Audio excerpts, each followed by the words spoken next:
Gang, the coronavirus has proven that it's going to be here for a while. The nasal swab tests are hard to get and very expensive.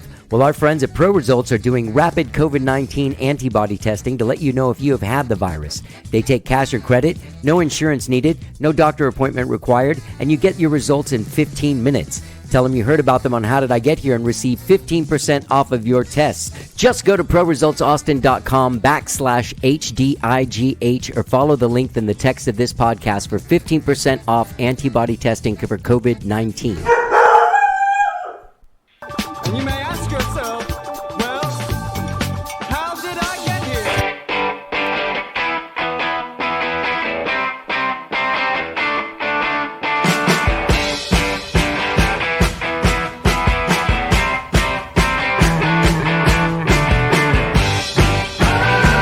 It's time for How Did I Get Here? And now here is your host,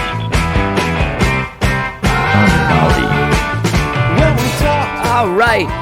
Hello, I'm Johnny. I'm your host. I hope you are all safe, healthy, and sane wherever it is that you are, whatever it is that you're doing. This show is dropping on Saturday, July 11th, 2020.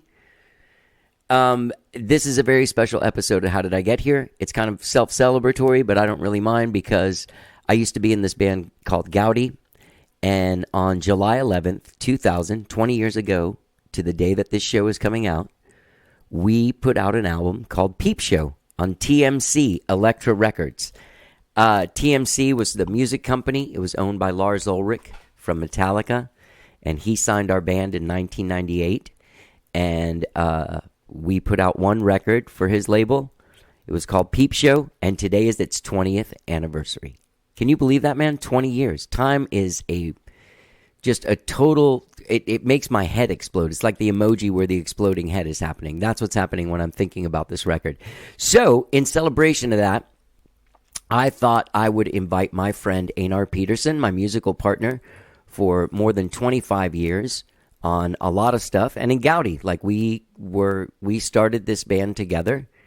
And in 2001, when Peep Show ended, the other two guys from the band ended, and we went on and made another Goudie record with a different drummer and guitar player. So anyway, long story. It's a long, long story. There's some stuff we did leave out. I want to go ahead and address that. There's one story we didn't tell, and that was in the middle of the Peep Show tour in the summer of 2000, like August or September or something. We went to New York and made a video with Adria Petty and Anna Gabriel. And they are Tom Petty's daughter and Peter Gabriel's daughter. They started a video production team and were co-directing videos together. And I think we made a video for the song Tonight. Now, I do remember that it was kind of a debacle on two levels. One of them, I don't think the video had enough great footage to make an entire video. So I remember they made some kind of like quick time 15-second movie of it or something. That I do remember. The other thing I remember is that on that tour, Einar and I bought Razor scooters, and we were very excited about these Razor scooters. And we had invited Danny Clinch, this very famous photographer who shot the photos for Peep Show. We invited him down at the end of the video shoot to hang out at Peter Gabriel's house. Peter Gabriel wasn't there, but that's where we shot the video.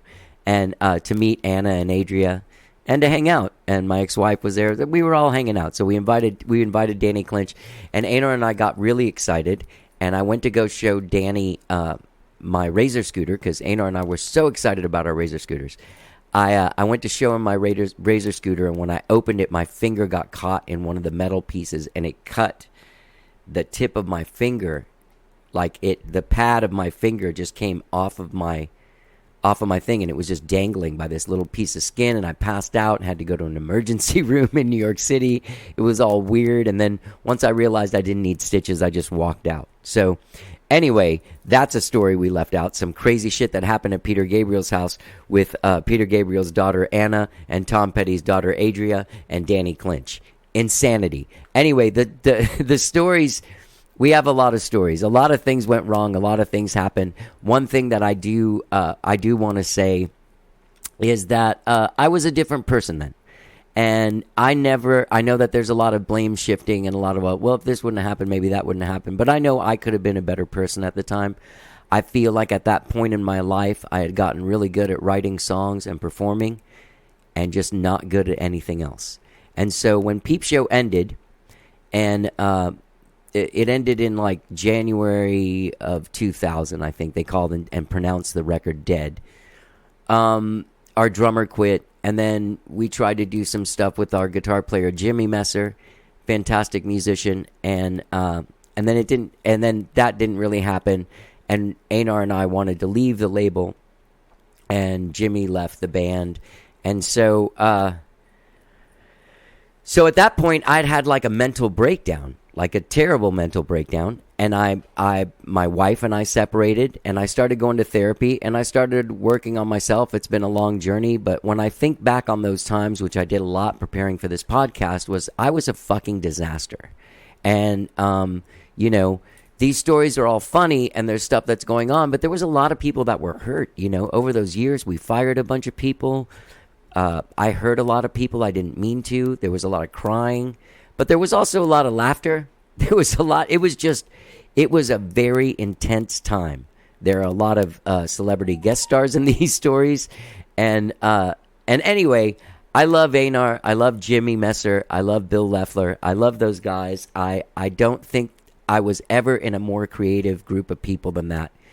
The band Goudie, that version of the band Goudie, Bill Lefler, Einar Pedersen, Jimmy Messer, and me, excelled at creativity. We were a writing machine. We were a recording machine. We were a rehearsing machine. We played great fucking shows. We were just a really cool band. It was the best band I've ever been in. I was very lucky to be in it, and I'm very sorry that it ended. But we do have a very rich, intense story. And so, without further ado, here's me and Einar Pedersen telling the story of Peep Show. Let's get down.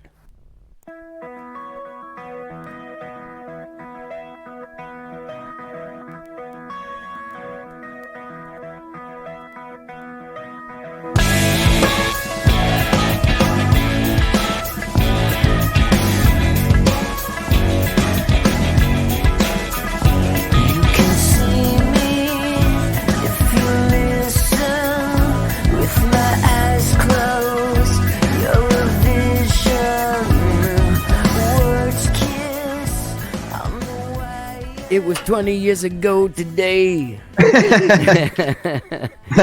Isn't that weird? Time is a weird trip, isn't it? It's fucking weird. Yeah. It's weird. Yeah. Einar, before we get going, I was thinking earlier, and I realized that where this Peep Show album fell and when it fell in the history of sort of what was happening in music was right at the end of one thing. Yeah. And the beginning of another. Yeah. And in some way, we kind of almost fell through the cracks musically. Yeah. Yeah. Yeah. I'm not going to spend the next 5.5 hours of this podcast like just shifting blame on everything culturally. But that is something I think that hindered our success. Oh, yeah. Well, it's an aspect of timing, that you can't control. So on July 11th, 2000, our album Peep Show came out on the music company /Elektra. And the music company was a label owned by Lars Ulrich of Metallica fame. That he started in like 1998, right? Because that's when we got signed. Yeah. Yep. And he had put out one band before us. Yeah, DDT. And their album did not fare so well. I do remember one thing that DDT's release did to us. And that was when we went to the record store, to Tower Records. I don't know if we went together or if I went with my ex-wife Tracy or what the story is. But when we went, dude, that record was $18.99. Yeah, that was a sign of the times. That I just read something about Tom Petty around the same time going after, because all of a sudden he's like, "Hey, dude." His was in the 70s. His was with. His was in the 70s. That's yeah, right. His was in the 70s. But our thing, I think I remember. I mean, I do remember fighting for 11 or 12.99, and I think it was 12.99 when it came out. Yeah, 12 songs. Yeah, that was a big thing. Like Jesus, $19 for a band you never heard of. And you never heard of. Yeah. Which leads us to what was happening was, at that point, just let's give a little music business history before we go into our band history, is that at one point record companies realized that there was 120 minutes of time on there, and so people are making 9-10 song records that are like 40 minutes long, and they're like, wait a minute, we're selling this for $10. Were we to add more shit, twice as much shit, we could sell it for 20. And records went from being 4 to 5 songs maybe per side to like, oh, now we have all this time to fill, let's fill it, and now make it like, and now we can make more money. Yeah. And so what happened then was that records were not as a whole piece of work worth that $18-19. Yeah, no way. And so one kid would go fucking get it, and then he'd take that one song and he'd put it on this new thing called Napster and be like, hey, don't get that you don't have to get that record, man. Let's just trade this thing. So we were signed to Lars Ulrich's label, and our record came out on July 11th, 2000. So before we tell this whole story, let me just tell you what Lars Ulrich was doing on July 11th, 2000. What we woke up to on the way to thinking we're going to talk about how awesome we are. Yeah, yeah, exactly. Lars Ulrich read his testimony before the Senate Judiciary Committee accusing Napster of copyright infringement on the same day our record came out. So while we were getting ready for our record release at Stubbs, our dude was like preparing and testifying before Congress. So this band started with you and me. We had a band with Kyle Schneider, a trio, and we were out playing in Austin. And we can go back to the end of 1996. We were kind of in this zone where we were playing a lot, and we were having to play long shows to make the money. And so the grind that everybody you start adding a bunch of cities and scraping by, and it feels pretty good, but then you realize like, man, we didn't really wheel. necessarily realize it, but you're on that hamster wheel, of like, well, I guess you have to go and play a 2 or 3 hour set to have a headlining spot to make any money and blah and all this stuff, until, luckily we had somebody accidentally come and see us who was like asking us some difficult questions, Yeah, we had put we had also started to find pieces that sort of matched. Yeah, we had Lefler. I have to give credit where credit is due. I got a phone call from Todd Wolfson one evening at my house, and he said, "Hey, I've got this guy over here. His name's Martin Hanlon. Yeah, he works at this publishing company called Hamstein here in town, and he saw your band at Liberty Lunch the other night, and he wants to meet you." So I went over to Todd Wolfson's house, and Martin Hanlon is a Scottish guy with, at that point, I had not been around Scottish people enough to decipher a fucking word that dude said. Yeah. All I know is that I went there, I said yes to a lot of stuff, and then like next Tuesday we were going into the studio with Mike McCarthy to record our song Teen Venus. Yeah. So at that point, musically, you and I, and so Martin told us, like, hey, man, you're on this hamster wheel. Why don't you guys, put a band together and do all this stuff? We went in and recorded. Kyle Schneider, you and I were up for the challenge of changing how we did shit and putting our noses to the grindstone. Yeah, yeah. And not playing so many gigs and not being like a dude going from one gig to the other, like playing for 3 hours at Central Market and then going for playing 2 hours at Steamboat that night. Yeah. Well, yeah. Working smarter, not harder. And Kyle kind of liked the hamster wheel thing at the time. Yeah, well, and also, you and I had the probably unconscious benefit of just not really ever, at least when we were younger, ever really thinking that either one of us, because you and I have history that goes all the way back to like 89, 90, being across the hall from each other, in our bands at the Rock Center and whatever. And Zelda's. But I don't think it definitely didn't occur to me until I was well into my 30s to sort of be a guy that just goes and makes a living playing with people. Right.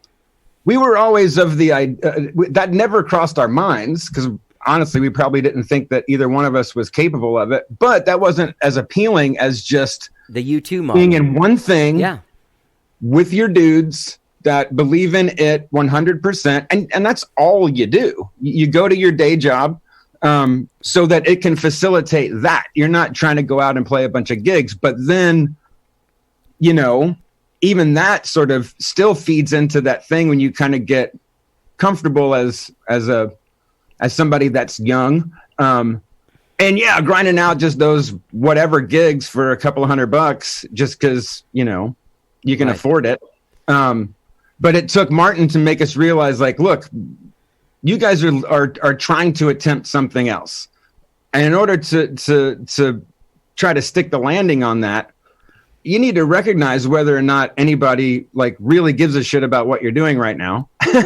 Or if you're just like conveniently covering a time slot and you're entertaining enough to, you know, to be able to be asked back. But beyond that, are you trying to emulate your heroes? Well, then it takes a little bit more thought on things that you guys aren't thinking about. And yeah, unbelievably, we just landed into the incredible creative tutelage of not only Martin, but fucking Mike McCarthy. Jesus Christ. Like, that was an education of a lifetime. Mike McCarthy gets screwed twice in this story. Go ahead. Right, he does. Martin only once, but you know, but Kyle was the guy that could go and get paid to play as a drummer. You know, it wasn't as appealing to sort of like disappear and try to become an identity as a unit. And he had actually just come out of that thing. Yeah, he had come out of that thing and had a bad taste in his mouth, understandably, you know. Right. Because you do. Stuff like that happens and crashes and burns or whatever. So we went into the studio. It wasn't happening with Kyle. And then you and I had gotten together with Bill Lefler before and recorded with him when Kyle was kind of didn't want to work on stuff. Remember with Hallman? Yeah, we had always loved Bill. Yeah. I mean, I've known Bill and I went to high school together. Went to high school with him. You know, we had a crazy history. But yeah, I think you and I were also just, you know, afraid of the possibilities of who would become the man in Sane. And finally, we just like gave in. I was like, well, let's just have him come out. And he was just so great. And it was no question. And his enthusiasm. His energy. Something was on par with everything that we needed. And his energy definitely was like, it fit really well with ours. Yeah. Yeah. Like, if one thing about this band, even though we did break up and it did get ugly, there was so much fucking laughter through the whole thing. It was amazing. Like, it was the best group of dudes. Yeah, it was a great group of dudes. And I thought of this a little while ago, you know, thinking about all of that.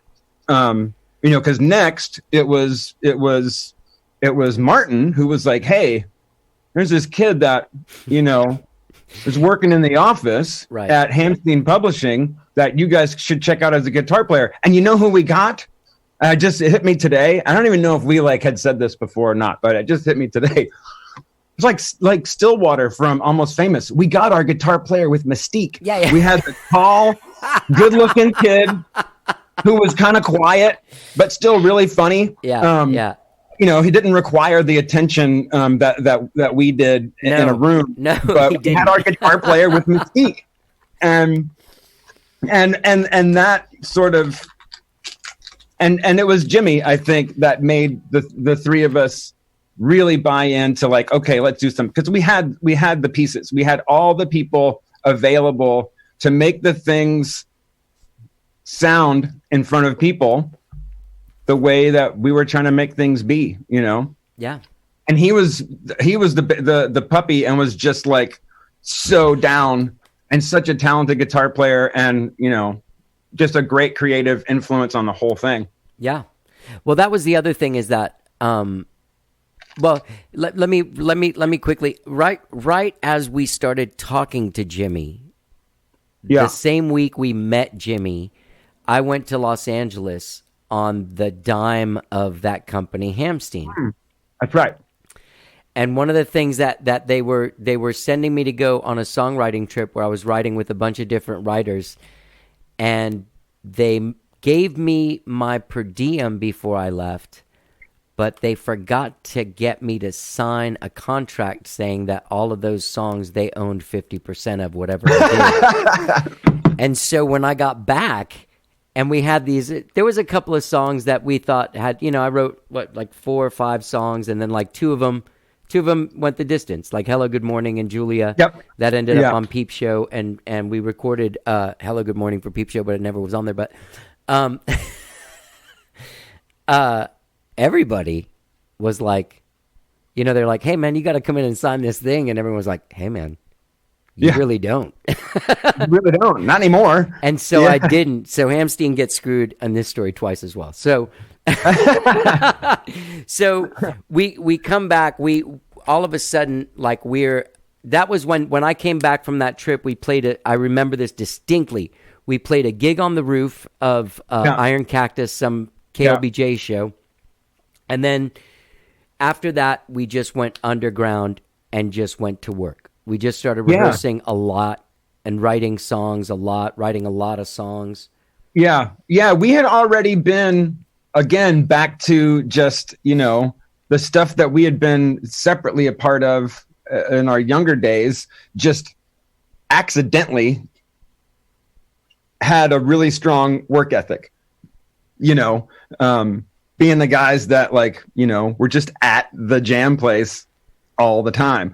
But when we started this, when, Martin was like, look, here's what you guys need to do. Basically you guys need to quit doing everything that you're doing and up what you think is an already, pretty hectic rehearsal and writing and creating an identity finding schedule. And we entered a whole new world of looking at it as whether or not we needed to have jobs. This was a job. Right. This was, and we put an insane amount of time. And by disappearing and going underground, dude, remember when we would poke ourselves out from time to time to go see a show or something, people either thought we had moved away or broken up or whatever. And it was like, no, we're spending 5 hours a day at the music lab, or ARC before that. Or that we had a place every time we could. Oh, and then that weird place that we rehearsed. Mr. Rocket Baby rehearsed there too. It's on 51st Street and Avenue F. That music store, Musical North Exchange, behind Loop, Musical North Loop. Exchange. Right. That place where I think Echo Bass rehearsed in there. There's 3 bands in one room. Right. That place is awesome. But and it was, and I still don't know why Mike did it. I don't know how we were able to work so closely with him. Because through all hours of the night and everything else, it was amazing. Yeah, I mean, all that stuff happened. So what happened was then we started creating, and for those of you that are fans of Peep Show that are listening, like a song like Baby Hello that I remember is one of the first songs that we all wrote together. It might have even been the first song that we all wrote together. And I that's remember when we met Hunter, who changed everything on that song. Right. I remember that Bill Lefler came in with an entire recording of the picking guitar pattern. Yep. The opening pattern, that's Bill. And then we were in the rehearsal room at Music Exchange. Right. Yeah. And it had that, I remember this, it had the ascending, the pre-chorus, and then we didn't know where to go from there. And then we literally started playing, and I remember Baby Hello didn't come at the top of it. There was it went through the chords. Right, basically the chorus started the whole time around. Right. Yeah. Which I don't know. Why did we think that was a good idea? I remember that and going no, man, I don't think so, Martin. And then going Oh yeah, it's a chorus now. Because Kevin came in and was like, "Why are you waiting Oh, like it's Kevin. Yeah. so long to start it? Like, why don't you when it goes that blap like just sing it there?" And we're like, "That's stupid," and we did it. And we're like, "Oh yeah, no, we're stupid." So, and Kevin got a fifth of that song for that, and he deservedly. Yeah, definitely. So we had this process at that point where we would, one of us would come up with an idea, and Bill 4-tracked, we 4-tracked, or 8-track. Everybody had a little 4-track or 8-track cassette machine, and came in with an idea, and then we would jam. And then I remember there was one point, I remember this is a little further down the line, but I remember like when we did get the room at Music Lab, we would just go in the morning, write a song, go to Burger King and get like the 3 cheeseburgers for $2 or whatever thing. Or we'd do the, what was Marty's. it? La Feria. Yeah. And then come back and record it and then go home. Like it was usually like an 11 to 5 or 6 thing. Yeah, for sure. Sometimes we wrote 2 songs in a day because I think Strange and Terminal. That might have been like we wrote Terminal with Kevin in the morning, and then he left. I think that I want to say almost. I think he was going to write a song with Trish Murphy that day. Oh yeah, weird. And so he left after writing the lyrics of Terminal with us, and then we just kind of like did like a space jam and wrote Strange. Yeah. Yeah. I never understood how that, like, I remember us playing that once, and it was at the Troubadour in LA on, like, once the record was out. And the sound of the crowd got so loud while we were playing that quiet song that we just never fucking played it again. That's true. Yeah. It was a good, I don't remember ever that being a barn burner. Yeah. So, all right. So let's go back. We're writing songs. We do them together. Place, it was great. We just had a 8-track cassette machine in room 33 at the Music Lab. And just kind of mics hanging in the room and plugged in, ready to go. Yeah. And then we would take, we would make that demo, and then changes would happen in between that. And then we'd go record a real thing with Mike. Yeah. Yeah, and a lot of those songs, Mike McCarthy, from the ones that didn't make it to all the ones that did. I mean, we must have recorded, trashed, rewrote, recorded, trashed all of them 3 or 4 times. Yeah. It was just such a good experience. But yeah, it was the thing that really did kind of.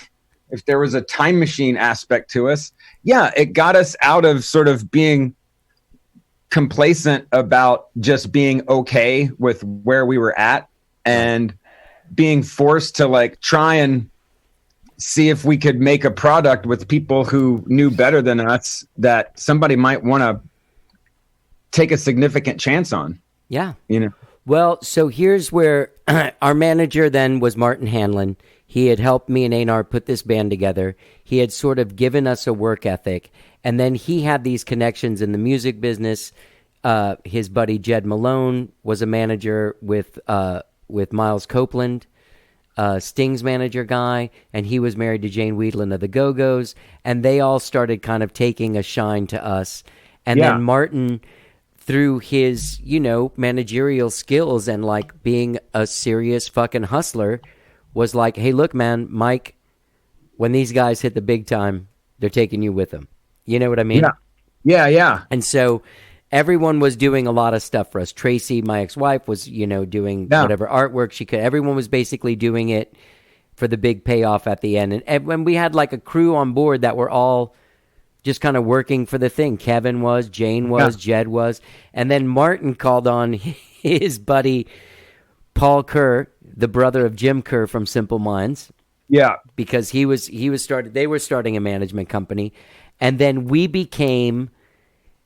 at that point, we adopted 4 Scottish managers. We had Jed Malone in Los Angeles, Martin Hanlon with us day to day here, Paul Kerr in in Glasgow being crazy, or in his village outside of Glasgow.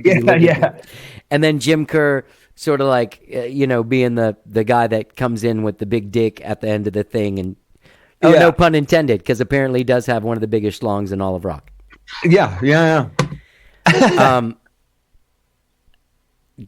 A quick aside. One time Jim came to visit and hang with us, and so we went out with Jim Kerr and Andy Langer, a very popular journalist and DJ here in Austin, was part of our crew. And so we're all hanging out. And Andy was the one that knew about the history of his wiener, about Jim Kerr's wiener. And so finally he said something. I don't know if you remember that, but I just remember Andy was sitting with his legs crossed, and Jim just pointed at his shoe and went like, size shoe is that? And Andy's like 14, and he's like, what the fuck are you shaking me down for having a big dick? Yeah. Anyway, so those guys all became our management. We had like a handful of songs. Like I think Drag City was already in the mix. Baby Hello was in the mix. Yeah. And then there were some other songs that didn't make it, like Teen Venus and stuff like that. Maybe When Will You Be Mine was in there already. I was going to say When Will You Be Mine, I think, was one. Yeah, When Will You Be Mine was definitely one, because that's McCarthy's bass line. Oh, really? Yeah. So anyway, the Jim Kerr and Paul Kerr, they shopped us to every label in Europe, because that's what everyone decided at some point, that we were going to make it in England and not in Austin or in America. Because we were just too British. Yeah, so whatever that meant, it was exciting. It was exciting, but they shopped us to everything, and I don't know where it is, but somewhere in my box of many things is the fax from Jim and Paul Kerr that's like, hey guys, we've taken it to every label. But they worked with us for only like 4 months or 3 months. Like everything was so fast. Like Goudie started the four of us, you, me, Jimmy, and Bill, started in July of 2007. By February of, 1997. July of 1997, with the four of us started playing, creating. By like February of 1998, Jim and Paul Kerr were out. Right. They were already out of the picture. And then, do you want to tell the South by Southwest story of how we ended up getting the attention of those guys? Well, I mean, it was, it was a sort of, well, first of all, we didn't get accepted. We weren't an official South by Southwest band. But it was an idea that, that came about from something that I had done with a previous band, with Oler King, when we were From Now On / Awful Truth / Duck Butter, whatever, Houston prog rock band. But no, he was a guy that had a lot of label interest at the time when we were in a band together. And in 1992, I think, we just, innocently and arrogantly just decided to just drive the South by Southwest from Houston, not part of the thing. And we got a room at the Arc for the whole day and set it up with like tarps and candles and did all this stuff and played a quick set all day long to the suits that were in town that David knew. And we ended up, after that, I can't remember if that landed the development deal or a publishing deal, but there was something. Anyway, it was something that I remember bringing up to Martin and us when we were talking about, like, well, what can we do with South by Southwest? So we did the same thing, We played like noon to 10 or midnight. Yeah, we just blocked out one room for the whole day. We went in early, set up all our shit, made it look cool. I think we even brought like beverages in a cooler. So we used, those of you that used to see Goudie, we used candles and burned a lot of Nag Champa. And so. Yeah, we vibed it out. We made it look cool. Made it sound good. And we had a quick, like, I don't think it was any longer than a 25-minute set. We just worked on this little set for like the month leading up.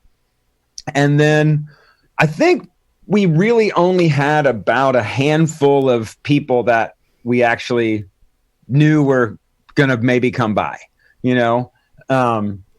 Martin had reached out to everybody. And so, but the people that did agree to come out, didn't we have like wives and girlfriends and people like going and picking up? Basically, it was like we were going to be doing this from noon on, and I thought we did it for a couple of days.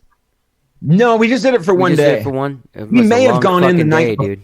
We might have gone in the night before to put it together, and then did the thing. But the crazy thing is, dude, we ended up. I don't know if I'm exaggerating because it's 20 many years ago, but I think we ended up doing playing in front of at least a dozen different people, if not like 20 different people. Just because word of mouth got around. In those days, there wasn't as much going on during the day. Right. So, these guys are meeting each other at the hotel bar and, so-and-so is coming. I mean, the dude that signed Radiohead from that's the Sony. That's the only guy that I remember from. And it was somebody that we hadn't reached out to. He just knew that people were coming by the rehearsal place to see this stupid band. So he was, he was Perry Watts Russell, and he was the president of Capitol Records at the time. And we played our set to a man who sat there, not tapping a foot, with his arms crossed. That was brutal. Looking at us like we had tried to get it on with his mom or something at a party. And as soon as we finished, do you remember that? We all kind of went and sat in front of him, and he goes, "I've signed Meredith Brooks, Radiohead, and the Dandy Warhols. Why should I sign you?" And I think our response was like, "I don't know, man." I don't know. Yeah. There was. It's strange trying to do it in front of one person. Well, when we did it in front of two people, and these two people were these gentlemen named Tim Duffy and Dan McCarroll. Yeah, were the only ones that were excited, but that's all it takes. Dan McCarroll was a famous. You can Google this dude. He was in a lot of bands that I love. Played on a lot of records that we love. He was in a band called The Grays, which was a like a post Jellyfish Jason Faulkner band. He played the show, and one of the greatest drum performances ever on Michael Penn's Romeo. No, that's not him. That's wait, Aronoff. That's Aronoff? Yeah. Wait, what's the thing that he played on? He played on Resigned. I mean, the Grays, the Grays. But he played on a record called Resigned, which had a song called Try on it. But he also played on I think the Globe Sessions or something for Sheryl Crow. But anyway. Oh, right. Yeah, he did. So here was this dude. He played with John Bryan. We're all John Bryan fans. And he was just part of the cool world. And Amy Mann, he played with her. We were Amy Mann fans. And so we met them. And I remember them sticking around for a few showcases. Yeah. And just kind of well, we're not here to look at bands. We're here to just get you. Yeah. And they were. Dan had just sort of started to test the waters of getting out of the player side and getting into the business side. Yeah. And Tim Duffy, was a tour accountant / tour manager from time to time that had worked with Metallica and was just a really brilliant, insane dude who, come to find out, was, this label that they were representing was basically Lars as the president or owner. It was Tim as I guess he was the president, actually. Right. And then Dan this was his first foray into A&R, and the guy that he sought the advice of what to do about leaving the drum world and getting into the business happened to be Kenny McPherson, right? At Warner Chappell Publishing, who was one of the people that Martin sent our stuff to because they had a relationship. But I remember, and I hope I'm telling the story right, but when Dan walked into Kenny's office to ask his advice on what he should do about trying to get into the label business, Kenny handed him a box. Yep. And that box had just a ton of cassettes and CDs and demos. And he said, "Take this home and bring me what you want, and I'll tell you if you got something." And he came back with us. Yeah. Yeah. That's a good story.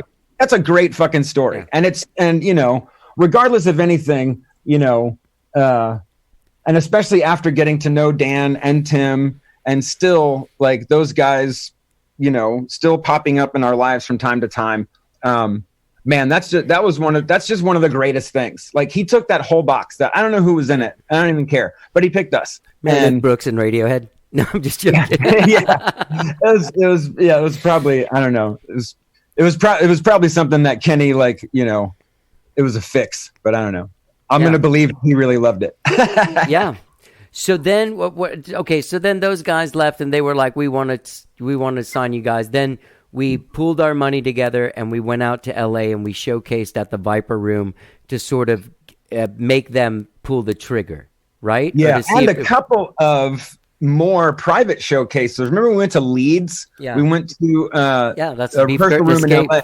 I have a picture of that. Yeah. Yeah, Beef Cut and Escape.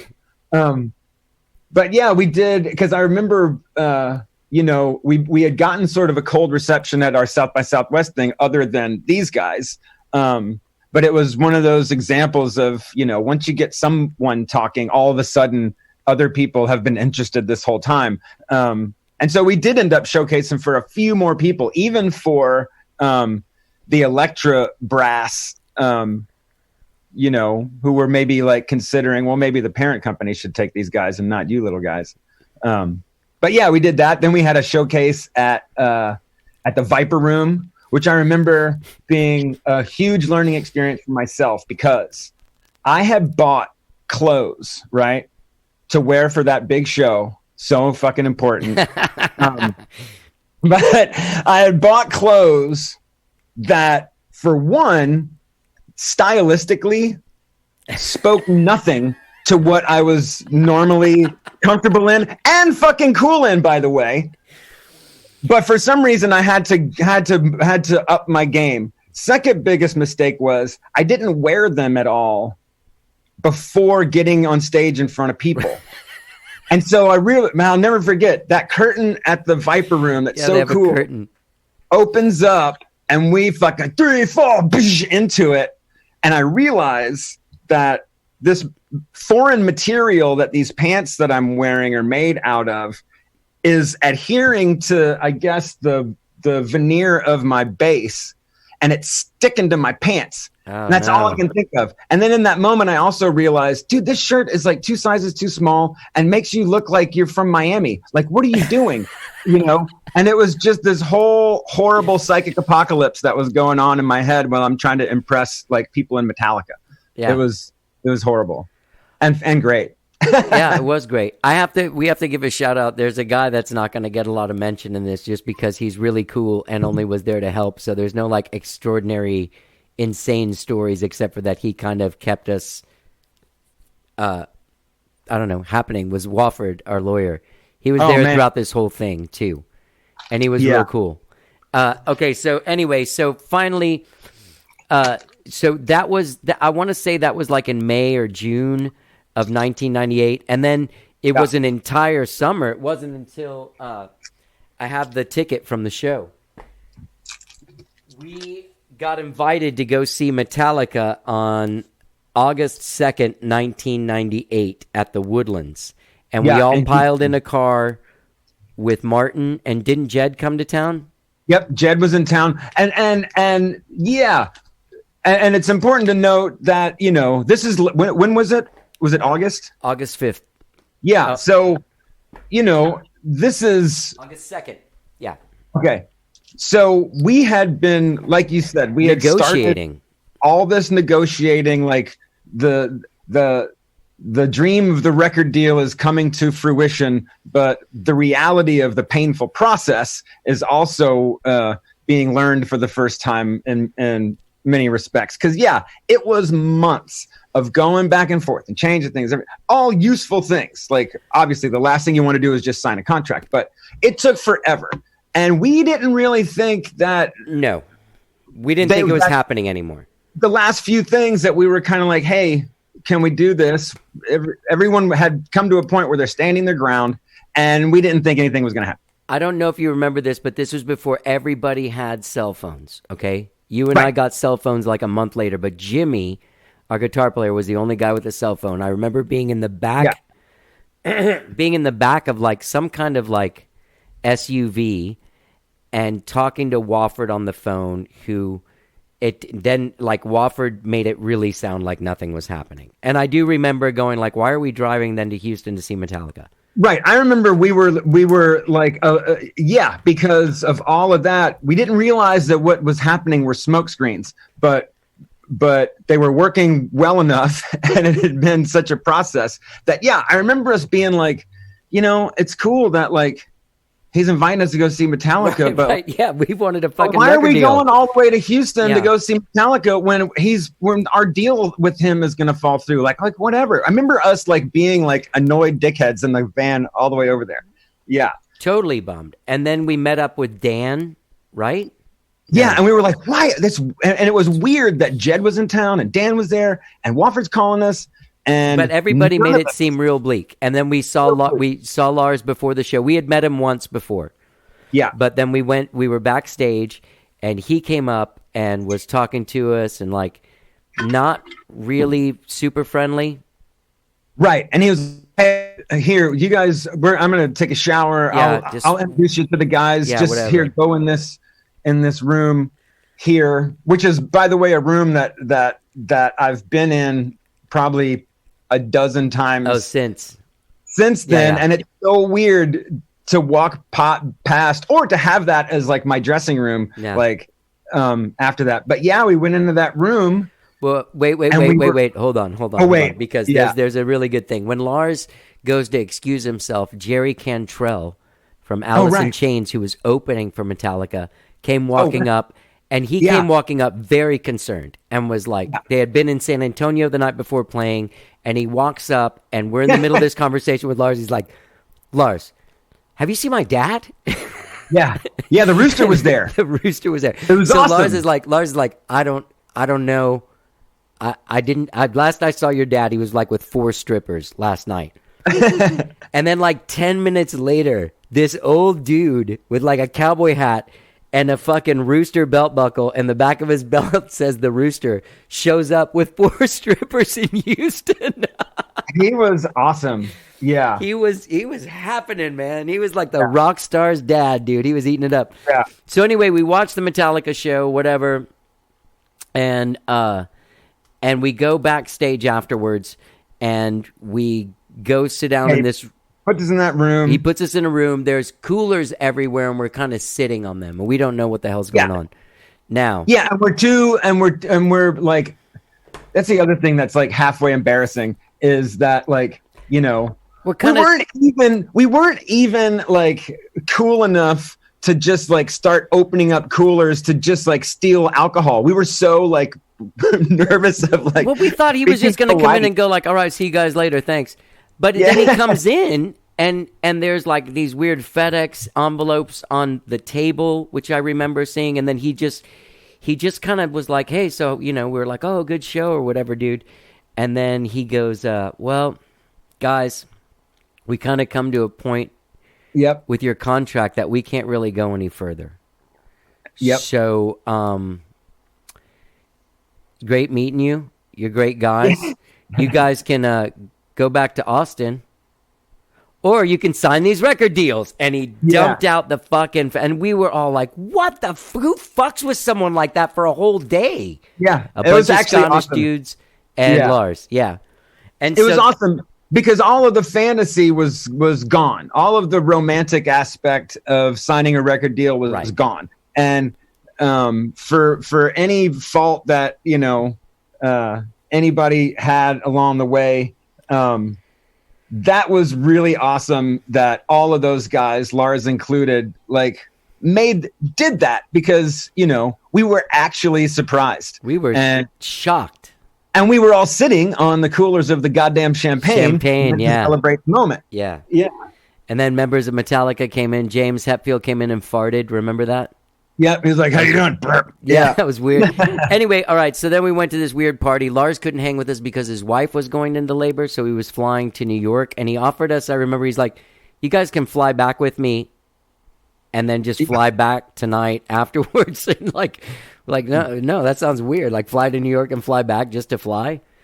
Yeah, anyway, So then we got man, this is long. Yeah, we had an uncomfortable party at Heads Up where it was Horrible. just James and Kirk, who really didn't want to be there hanging out with us, understandably. He did not. Every time he walked by us, he would look away from us. That was I felt like so embarrassed. Anyway, good. so then it came time. Like we were going to be going into the studio pretty soon in the next few months. We went through talking to producers and stuff, and all of us were huge fans of this record by Matthew Sweet called "Girlfriend." Yeah, and the guy that did that record, Fred Marr, was available, and so we got him to come out, and he came out and hung out with us for a couple of days. We all hit it off. Yeah, we went and looked at Sonic Ranch as an option. Yep.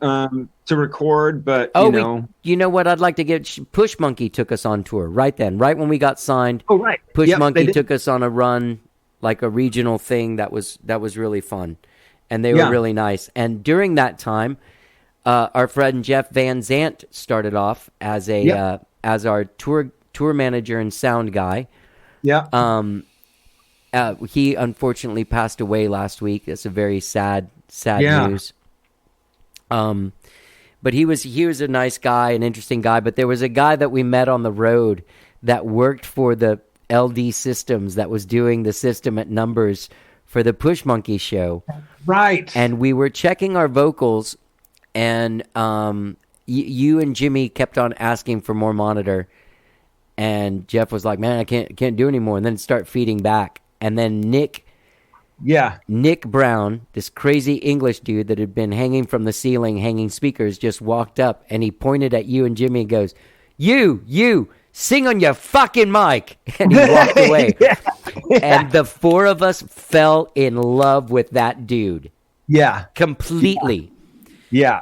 So after that, Jeff was not able to do a show. Something had happened.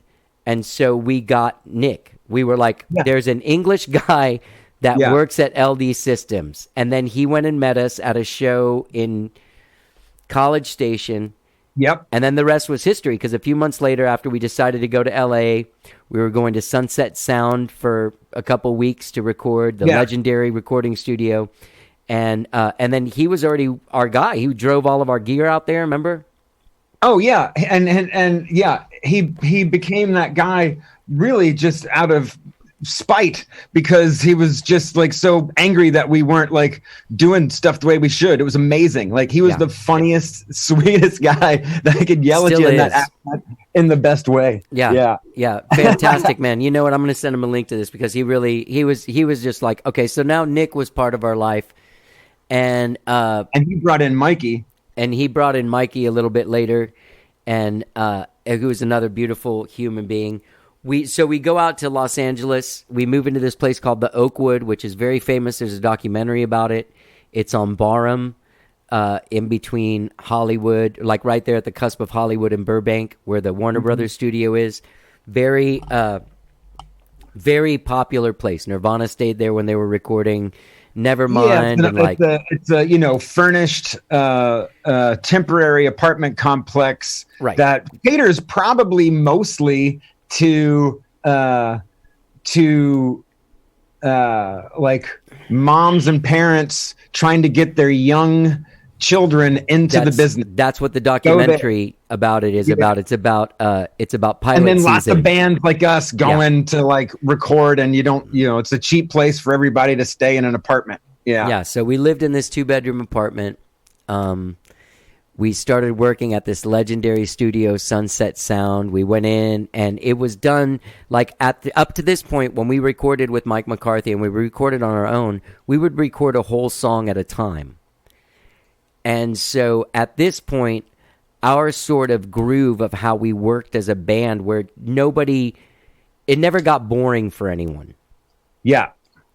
And it also catered to our strengths. We were strong doing things together in the moment. We hadn't quite matured enough in the studio, especially to be able to see enough of the future to be able to do things piecemeal like that in a way that, wasn't boring.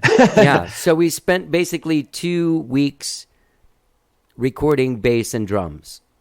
Yeah. I mean, we all played, but then you and Bill did all the work and stuff. And then, that was a legendary time. Working in that legendary studio was really cool. Like Prince had been there. So many records were made there. Like look that up room Sunset we were Sound. in was where like the first 4 Van Halen's records were done. Yeah. But yeah, that's also sort of the first divergence of what the Plan and the Modest record deal that we had signed sort of veered into another direction, because the expense that we were looking at going into that studio and all that stuff, that became the influence of the parent company sort of seeing something that was great in us, but I think pushing us too quickly into a process that wasn't part of our initial budget, for one, but 2, wasn't a process, like you said, that we were used to. So, we spent 2 weeks at Sunset Sound. I don't know what that was per day, but it was a lot. And then we spent, 2 months? We moved to the Palindrome after that, which was a great experience. Living in that studio on Venice Beach, David Bearwald owned studio. Yeah, Fred moved his whole rig in there. Yeah, we moved in there. We lived there. There was a bedroom. There was, you and I slept in an ISO booth. Yep. That we put a couch in. Yeah. And we were so happy to be there. We'd like sleep on the floor. It was like it was like summer. It was like what you think it's like. Like when you watch the movie Help as a little kid with the Beatles, they all live in a house. They all have their own quirky little personality and thing, and that was kind of our groove. And so we just lived there. We didn't go. We worked 6 days a week. Yeah, we didn't go anywhere. We barely even went on. I mean, we would only go to that little taqueria on the boardwalk just to get food and turn right around and be in there. Or we buy weed from the Jamaican dudes every now and then when we were hard up. Oh yeah, I remember that now. Yeah, and the fake Rolexes. It was awesome. Yeah, it was awesome living on Venice Beach. We did all of our Christmas shopping for our wives and girlfriends at the promenade in Santa Monica. Yeah, but it was 6 days a week, and Sundays we would make sure and have a family outing of some kind. We'd all go to the movies, or we'd go and do something. That's right. Yeah, man. Okay, so we worked in there for months. Lots of things happened. Amy Mann came in and sang on a tune, which was cool. That was amazing. He came in a white leather jacket, and I'd never seen a white leather jacket look so tough on anybody. She was so cool. Yeah. And then we also had the surprise guest of Ben Tench. Oh, yeah. Fuck, I forgot all about that. Ben Tench from Tom Petty and the Heartbreakers.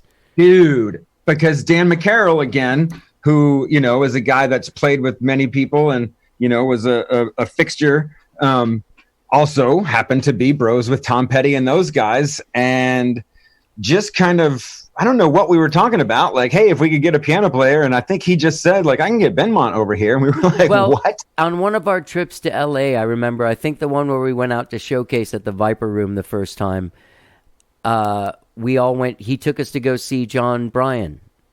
Oh, right. Dan did. Remember? That's I right. have pictures from that night. That was the night the that big table. Fiona Apple totally dissed us. That was the night that Fiona Apple dissed us. Yeah. And it was amazing. Like, I would rather it be no other way. I love her. And I love the fact that she didn't have time for us, which was great. Yeah. So real quick, this is a quick story. There's a lot of celebrity dissing stories in our story, but this is number one. This is Fiona Apple. We deserve all of it. She shows up, or she was there. She and John Bryan had made that record, Won the Pawn or whatever. So she was going on Fridays and sitting in with them. They did some songs together. The night was over. The lights were on. People were leaving. We're sitting at a table. Dan's like, hey, guys, want to meet Fiona Apple? We're like, fuck yeah. So he gets up. He's like, hey, Fiona. Hey, Dan. And they're talking right behind us. And we're all sitting there all excited. And he goes, hey, so I'm working with this band, from Texas, and they're here. You want to meet them? And she goes, no. That was it. That was awesome. Yeah, because I'm sure we were at that point probably still even more unaware than we probably still are as just humans of how much we were probably physically like emoting Excited. the last people that anybody wants to come meet in that moment for one reason or another. Yeah. All right. So kind of like when I made Jimmy Fallon leave a bar because I was being an idiot. that was another one. Einar was trying to tell me that Jimmy Fallon was standing behind me, and he just kept saying Jimmy Fallon, Jimmy Fallon, Jimmy Fallon. And when I turned around, Jimmy Fallon like looked scared as fuck and walked off. Yeah. Okay, so we live in the palindrome for a while. Michael Ramos came out and recorded with us. Yep. Will Sexton. Will Sexton was there our first night. Remember, he spent the night with us. Man, that was amazing. Yeah, he made us feel comfortable. It was already a place that he knew, and it was awesome. Yeah, so many of those dudes, him and Langer and everybody along the way, were just. It was great having all those guys like be like supportive and excited for us. You know, we crashed and burned together. It was great. Yeah. So then we took a Christmas break, and then we came back to Los Angeles in January of 1999 to mix our album that we had been making. We went back and we were going to stay at the Oakwood. And we went. Oh, okay. So wait a minute. So our last night at the Oakwood. Ah, man. Oh, yeah. Okay, so our last night at the Oakwood, the first time when we finished recording at Sunset Sound, we were about to go to the Palindrome in Venice Beach. We got back to our apartments.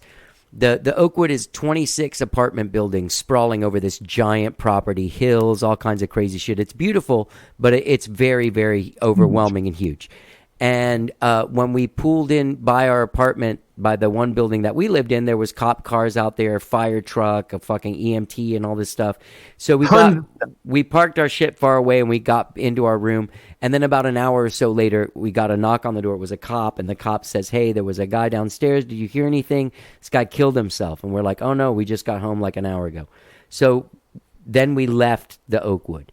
So when we go back to mix, we go back to the Oakwood. Our first time since that guy killed himself. 4 months later, maybe, I guess. Yeah. So we're standing there checking in, and all of a sudden we're like, "Oh God, I hope no one kills themselves this time, right?" And the guy's like, "Oh, what are you talking about?" We're like, "Oh, there was a guy that killed himself." And he's like, "What are you talking about? Like, weren't we in K or something like that? Like Building K?" And yeah, like, because we were like, November. That was with crutches because he had a broken leg because he yelled at us for parking in a spot. We were like, that guy. He was like, "Oh no, that guy didn't kill himself." Right. He was murdered by his girlfriend who made it seem like he killed himself, and she took all his money and ran off. Yes, so it was a whole thing. Telling you guys, the story of Peep Show has murder, intrigue, everything you ever wanted to know. Oh, man. All right, so then we start going to this place called Skip Sailor, this mixing place. When we go there the first day, Snoop Dogg and his posse, Warren G, Nate Dogg, a bunch of other guys, a guy named Marsberg who rolled the blunts, they were all working with DJ Quick in the studio, in the other studio at Skip Sailor. Yeah, Quick and Quick and Nate Dogg, we're working in the B and B, and we were in A, and A and B at that facility is joined by a carport, and under that carport is a ping pong table and an old school, put a quarter in it, get a little bottle of Coke out of it. Oh yeah. And we, it was mix time. We did we drank a lot of Cokes and played a lot of ping pong. Yeah, we were lucky to even be invited to the property. There was no reason for us to be there, but we were there, and it was great. And we would kind of pop our heads in the studio here and there, but we were just hanging out. We were hanging out, and the ping pong table was just where it was all at the whole time. It was such an awesome thing, and literally, like, that one time when Lefler's playing pool with against DJ Quick, and remember and he Lefler broke the glass. Yeah, he broke the glass in the studio and got in trouble. Studio window. Dude, but everybody was super fun and playing, and then that one day that Snoop rolls up and like he's hanging out with Marsberg and all those guys that we met, and that was a crazy awesome time. That was a really fun couple of weeks. Was it a couple But- weeks or was it a week? Because here's It was what I probably a week. It here's- probably felt like longer because we decided during that time. That's when the process of is any of this stuff that we're recording making sense finally Yes. made us realize no, because now it was all being represented together and it was all these mismatched pieces of things. Yes. Everybody had done the best job that they could, but it was completely unrepresentative. So we spent our budget of $150,000 recording in these places, living at the Oakwood, living in Venice Beach, playing ping pong with DJ Quick and Warren G. And Elektra was spending money that wasn't even part of our contract. We were in so deep at that point. On that Sunday, we had talked as a band, like, this is not going the way that we want. We talked to our manager. We were like, what's up with this album? It wasn't a bad thing. It was not what we were trying to do. Right. So it didn't have the spirit of everything that we had done previously to garner the interest. right. It sounded good, but it wasn't the same emotional quality. Right. And that Sunday we had talked with our manager, and I remember my stepmom Connie and my sister were in LA, and I went and hung out with them on that Sunday because we were off. Everybody went and did their own thing, and then we came back and Lars called. Yeah. And he felt the exact same way we did. And then we came to the conclusion that the next day we had to go in and let everyone go. And that was a very tough thing. It was horrible. Because it meant that a couple of the people involved in the project weren't going to get the back end pay, even though they Right. put in all the time.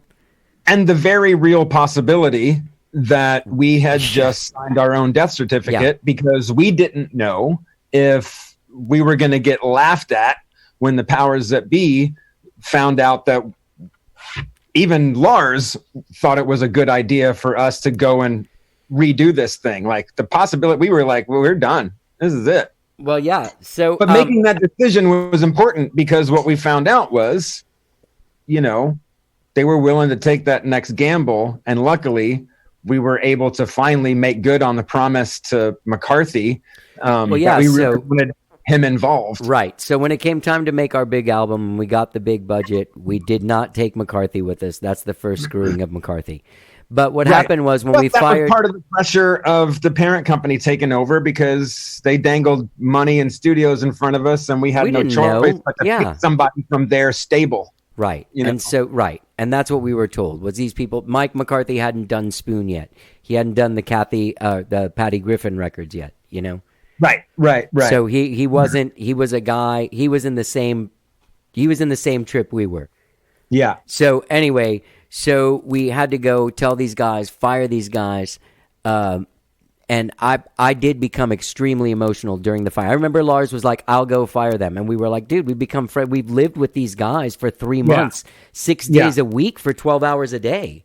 I mean, 10 to 12 hours a day. We ate all our meals, we had to do it. We became very close with those guys.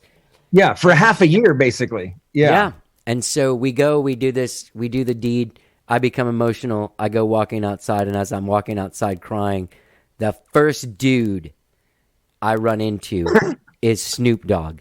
I literally came out crying in front of Snoop Dogg. And I was talking to my ex-wife on the phone, and she said the way it sounded to her was me going, no, man, we had to fire him. It's so terrible. Hey, man, what's up? No, man, we had to fight. So she's like, wait, what happened? I'm like, I can't cry in front of Snoop Dogg. So I cried in front of Snoop Dogg. Anyway, so then there was this limbo time, and things got weird. We didn't know what was going on. There was a lot of weird energy and confusion, and we rebanded together and sort of tried to figure out our thing. And for whatever the outcome was, we decided that it was time to let Martin, who was our first manager that had been with us through this whole thing and kind of gotten us to this place, to let him go. Right. Which is, And that, you know, that was a horrible situation. Looking back, like, yeah, probably the biggest mistake we ever made. But you know, again, learning the ropes, as they say. And it's different when there's a lot of pressure from a lot of people telling you a lot of things. That's and the thing is also, like, I think especially like with you and me, like we had dreamt of that when in the time that we came up, and people our age will know what we're talking about when we say like the record deal. Yeah, that was it. Yeah, you're like, is your band signed? Like, remember, you'd be like, oh, dude, man, you know who got signed? You remember, like, it was a fucking scene, man. Like, that was the thing you were trying to. And then we had it, and now all of a sudden they were going to take it away from us because we made this record that nobody was happy about. Yeah, and then nobody wanted to mix it. Yeah, and you know, and it was the perfect ploy for them, and not even to be like, not even a bad thing necessarily, but you know. Yeah, when we're staring down, like, okay, we just made a record that we told them we don't want anymore. All that money they spent is gone, and now part of the stipulation is that, okay, we'll let you do it again, but we need management that's going to be, you know, right. They painted it to us like you need something that's at a higher level. What it really was they want somebody that's going to play more ball with them. Right. And we didn't really realize it at the time, but, you know, right. There was a lot of things that we were looking at, whatever. They always they always wanted that. They always wanted us to get rid of our lawyer. Yeah. And get their friend. And I'm just like, right. That doesn't make any sense. Yeah. Like, I don't want your friend to fight you on my behalf. Like, that sounds fucked up. Like, yeah. The only saving grace is the way that we ended up firing Martin is probably one of the funniest Keystone Cops experiences of all time. So, all right. So here's the thing. We left Los Angeles with our tails between our legs, crying in front of Snoop Dogg, and and we got back here, and Martin said, "You know what, man? They don't know if they're going to keep you. They don't know if you know what you got to do. Write the best fucking songs you ever wrote." Yeah. And I know I can't remember everything that was in that batch of songs. The only one I do remember was Sugar Daddy. Yeah. And I think that I wrote it like that night. Because I think that and like When We Be Mine are the only songs that I wrote on my own on the record.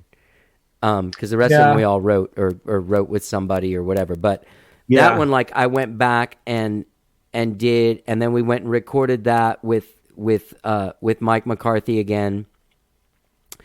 And so we had these new demos that were really well recorded. And here's the other thing. Here's the one thing that this leads me back to McCarthy, is that when they sent the Peep Show that Fred Marr produced that never came out to different mixers, Jack Joseph Puig said his response was their demos, I would mix their demos before I do this. So that's when the idea of, well, maybe you guys were onto something with this mic guy. Maybe we're onto something. Maybe we'll do that, and then we'll kick a ridiculous amount of money to to Jack to mix it, which is what we ended up doing. Yeah.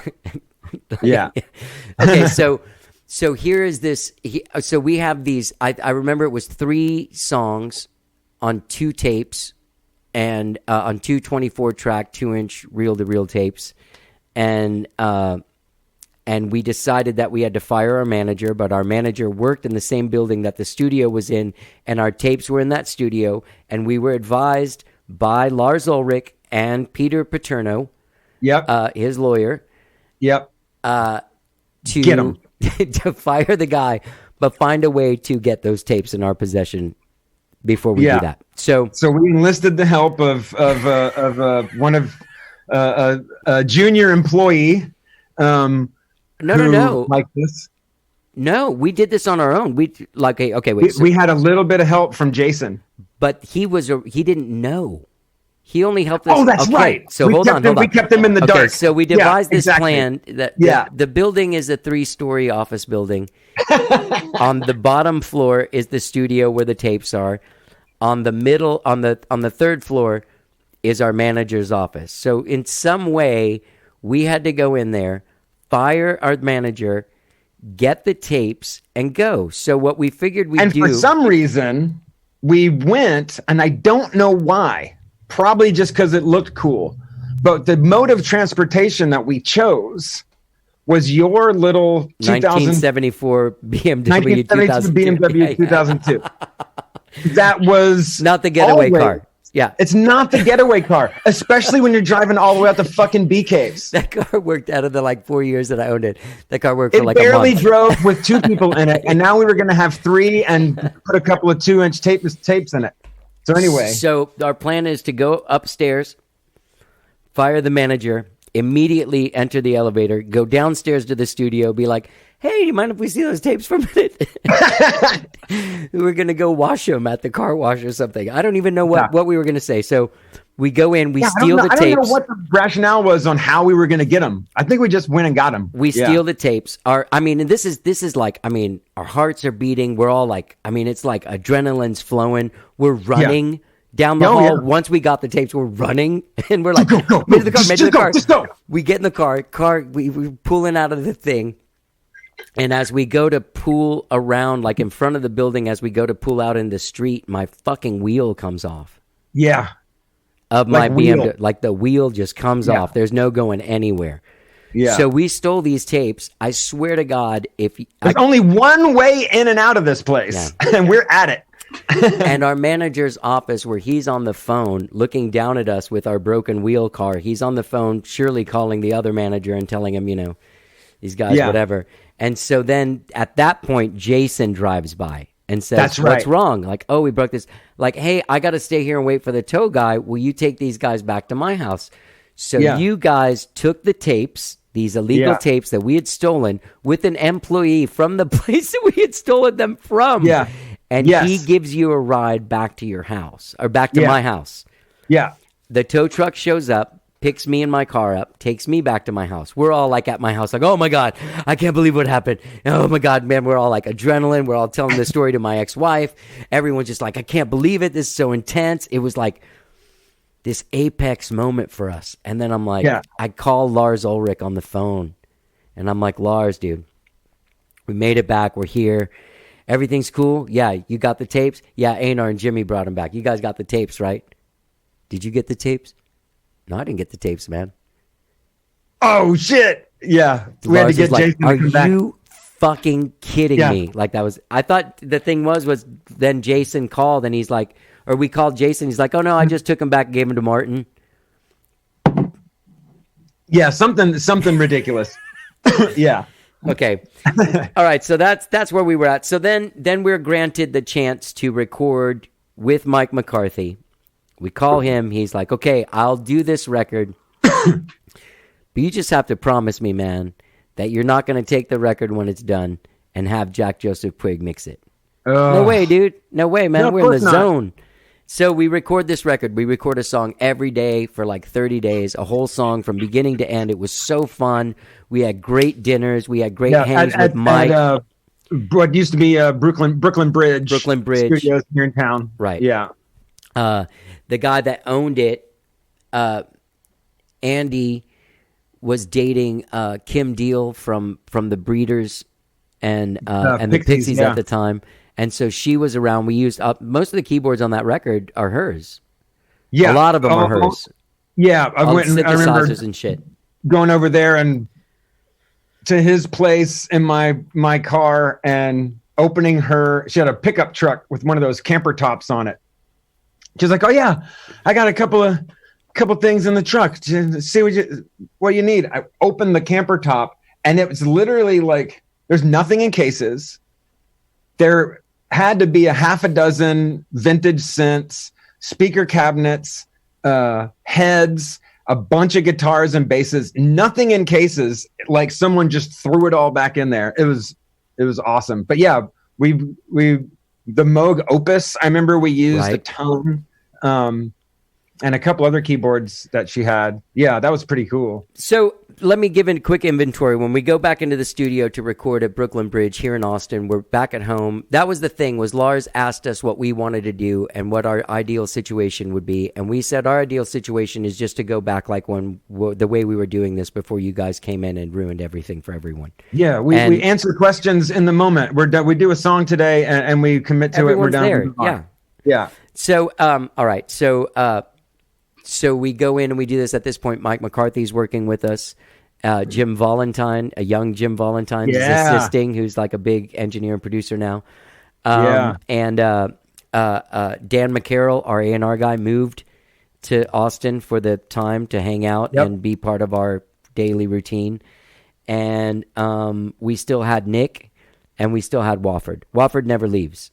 Yeah.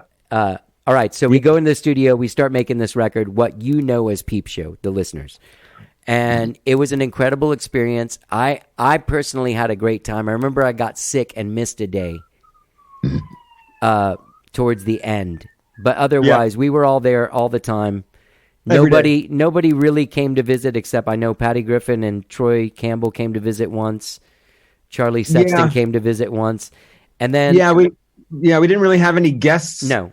On it, but whatever guest vocals did happen, like Amy happened later, happened later, yeah. So, all right, so we record this record for I think a month or 5 weeks, or it wasn't very long. It wasn't very long at all. It may have even been less than a month. Yeah. We had a lot of fun. Our drummer would stay afterwards with Jim Valentine, the engineer, and record ridiculous, over-the-top sexual songs that he would leave. Yeah, I think Little Cock was there, and Feeble Man. I think he recorded the song that he wrote about me at home, but maybe he perfected it there. I'm not sure. That one's gross. Yeah. So we did this. And then we finished the record. Everyone's really happy with what's going on. And then all of a sudden it's like, when it comes time to figure out what to do for mixing, the pressure came down to have Jack Joseph Puig mix the record, to go and do exactly what Mike McCarthy said he would do this record if we promised not to do this. And so we did this. He was bummed.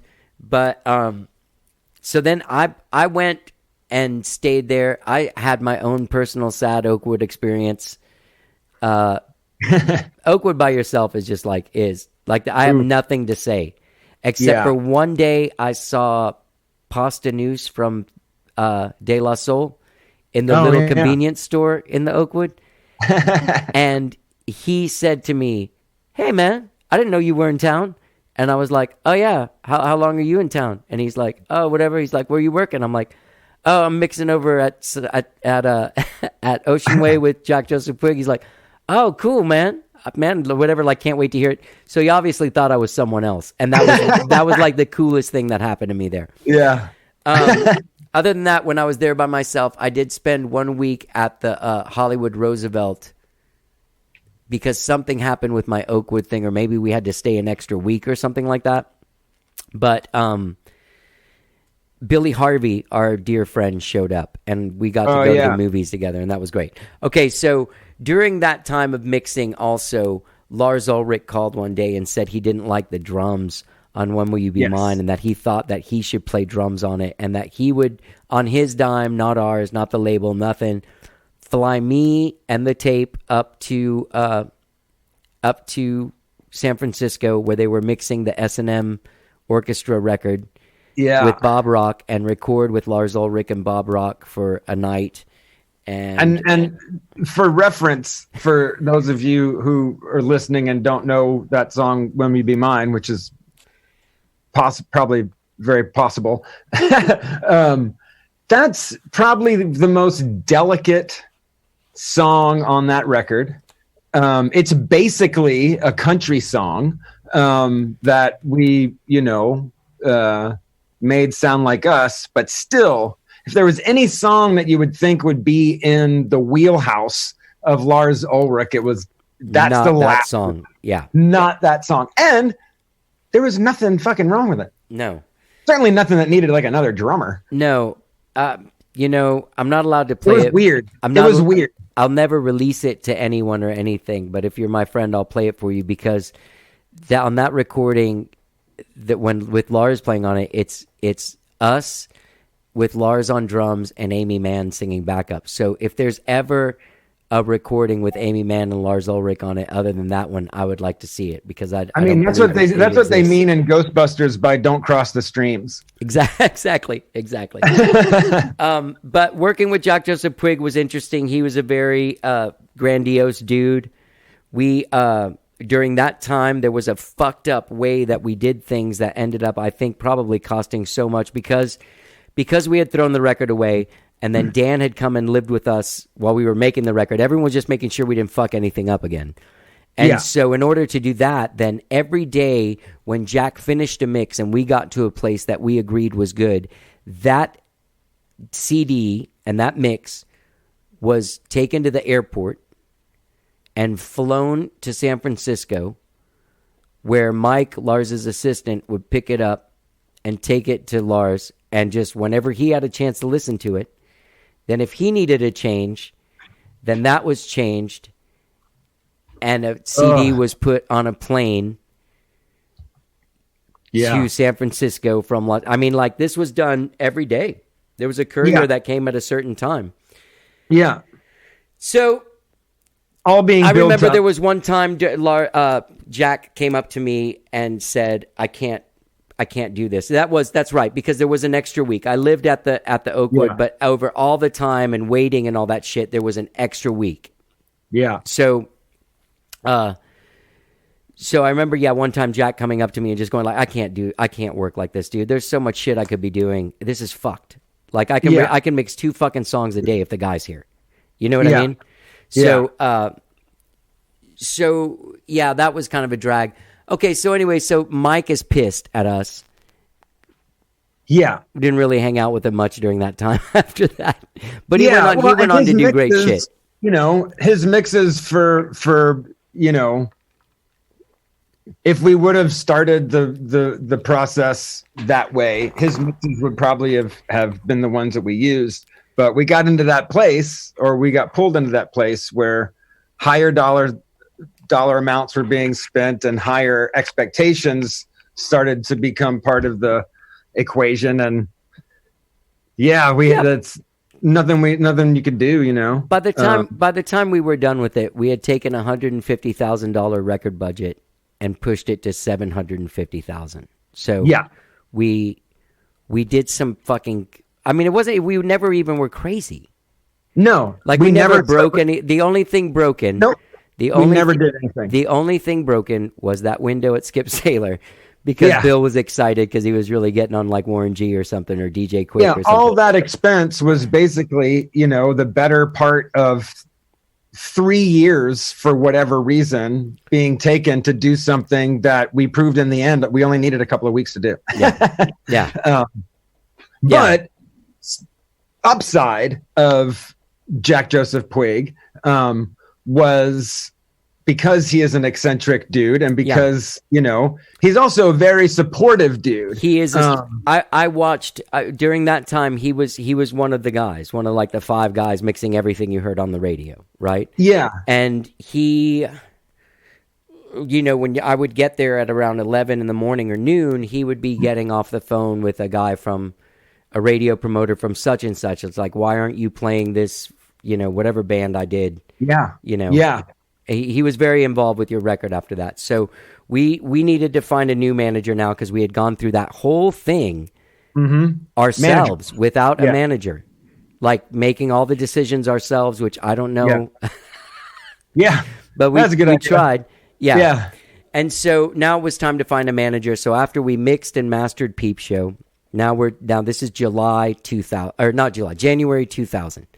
Yeah. So January 2000, we get flown out to Los Angeles, where we are having meetings throughout the day with managers. And we met managers. I remember we met the guy that did Megadeth, and all his only concern was, will I sing and not play guitar? And that was his first thing in the meeting. That's what he went through with the meeting. So as the meeting went on, I became more adamant that I was never going to do that. But who cares? But I was I don't know why he cared so much about that. I don't know why it offended me so much, but I know that we didn't like that guy. There was the Andy Gould guy who ended up managing Casey Crowley. There was Peter, what's his name? I can't remember. I remember going to a place for lunch with some dude that I just don't even remember. And it was almost like a scene out of like Entourage or something. Like it was so Hollywood in LA and all this shit. There was the guy that we met. It was the guy that we met on like Sunset Boulevard, like on that stretch where it's all of those like fancy restaurants with the sitting outside places. There's one that was at one of those places that was like, all right, whatever. Yeah. Yeah. There was a lot of people. But there was a lot of cool ones. There was a lot of cool people that we met. And I mean, big time powerhouse managers, you know? Yeah. And the one thing that we didn't really realize was, or at least I didn't, was that a lot of these meetings were people that wanted to somehow end up managing Metallica. Right. That's why they were all sitting with us. That's why they were all sitting with us. It was just all a way to get to them, which, you know, why would they want to talk to us? So we would have these, we were there for a week and we would have these meetings during the day. And then on the Friday of the week, Jack Joseph Puig was going to throw a party for us. Oh, he's throwing a party for you to get some people, like just whatever. It's going to be great. So yeah, Bon Jovi was in there, like fixing up some mixes. So he might come by and we're like, oh no, that's crazy. Yeah. So for this week, Lars Ulrich is in Los Angeles, and he's there, kind of guiding us through this. He didn't come to the meetings with us, but we would report to him every night. And this is the coolest part of the whole thing was, I had met this guy. God, I'm drawing a fucking blank on his name, but he plays guitar for a band called Remy Zero. And Jack Joseph Puig had done their record, but he was like, "Oh, you guys would like each other. You're both kind of like, you know, from the South, not like from the South, like racist, but like, you know, friendly, like dudes, like Deep Blue something, and guys that we kind of came up with." Yeah. And it turns out we did hit it off. And so those guys were best friends with a band called Travis from Scotland. Yep. And so we somehow mixed our crews that week, that it was like those guys, Lars Ulrich, Jerry Cantrell, us, and Jonas Ackerlund, the video director. Jonas Ackerlund, but Jonas and Cantrell and Lars and Twiggy Ramirez. That was the other one. Yeah. Yeah. And so we were spending pretty much, because Lars was staying at the Sunset Marquee. Sunset Marquee. Yeah, yeah. So every night we would go and kind of do our wrap up of the day at the whiskey bar there. And the Remy Zero guys lived down the street. They lived down Highland. They hung out there. So they were there, and they were bringing Travis there. So we had this really weird, like, group of people, of hanging out at that bar every night as sort of a gang of people. And I remember it was really fun. One night we stayed after they closed at 2. It was us and Twiggy and Lars and Jerry and Jonas. Oh yeah, because those other guys weren't there. And we listened to the new Oasis album, remember? Yeah, making our own drinks. Yeah. Oh, that was cool, man. That was a lot of fun. Yeah, and that was the night. Yeah, that was the night that I finally felt like sort of accepted in a strange, like, sort of little brother taking some hazing by Cantrell, because I remember after they closed the bar down, it was just us. He was eating an orange, and we were talking about something, and then he turned and was talking to somebody else, and I was talking to you or Jimmy or somebody, and then Cantrell turned back to me and he goes, "Hey, hold this." And I put my hand out, and he puts all the orange peels in my hand and just turns right back around and starts talking to Twiggy. It was awesome. Yeah. I remember a funny sort of interaction that I had with him was he got shots for everyone, and they were shots of Jack Daniels, and he went to hand me one, and I was like, "What's that?" And he goes, "Fuck do you care?" And I was like, "No, what is it?" And he goes, "Jack Daniels." And I was like, "No, that's all right." And he's like, "Dude," like he was like, "I just bought you a fucking shot. Like, take it." Yeah. So anyway, that week culminated with the Friday, the day of the Jack Joseph Puig party, us going for our last meeting with a dude his name was Ted Gardner. Yeah. And he had managed Jane's Addiction and Tool and Veruca Salt and all these cool bands. He wore an earring. Time, he was like an old Australian pirate. Salt. Yeah. He had Veruca Salt. He had Queens of the Stone Age. He had Rage Against the Machine. Those were all on there. And Unified Theory. Who we would come to be friends with. And he seemed the perfect candidate. Not only was his roster like all bands that we loved, but he was Australian.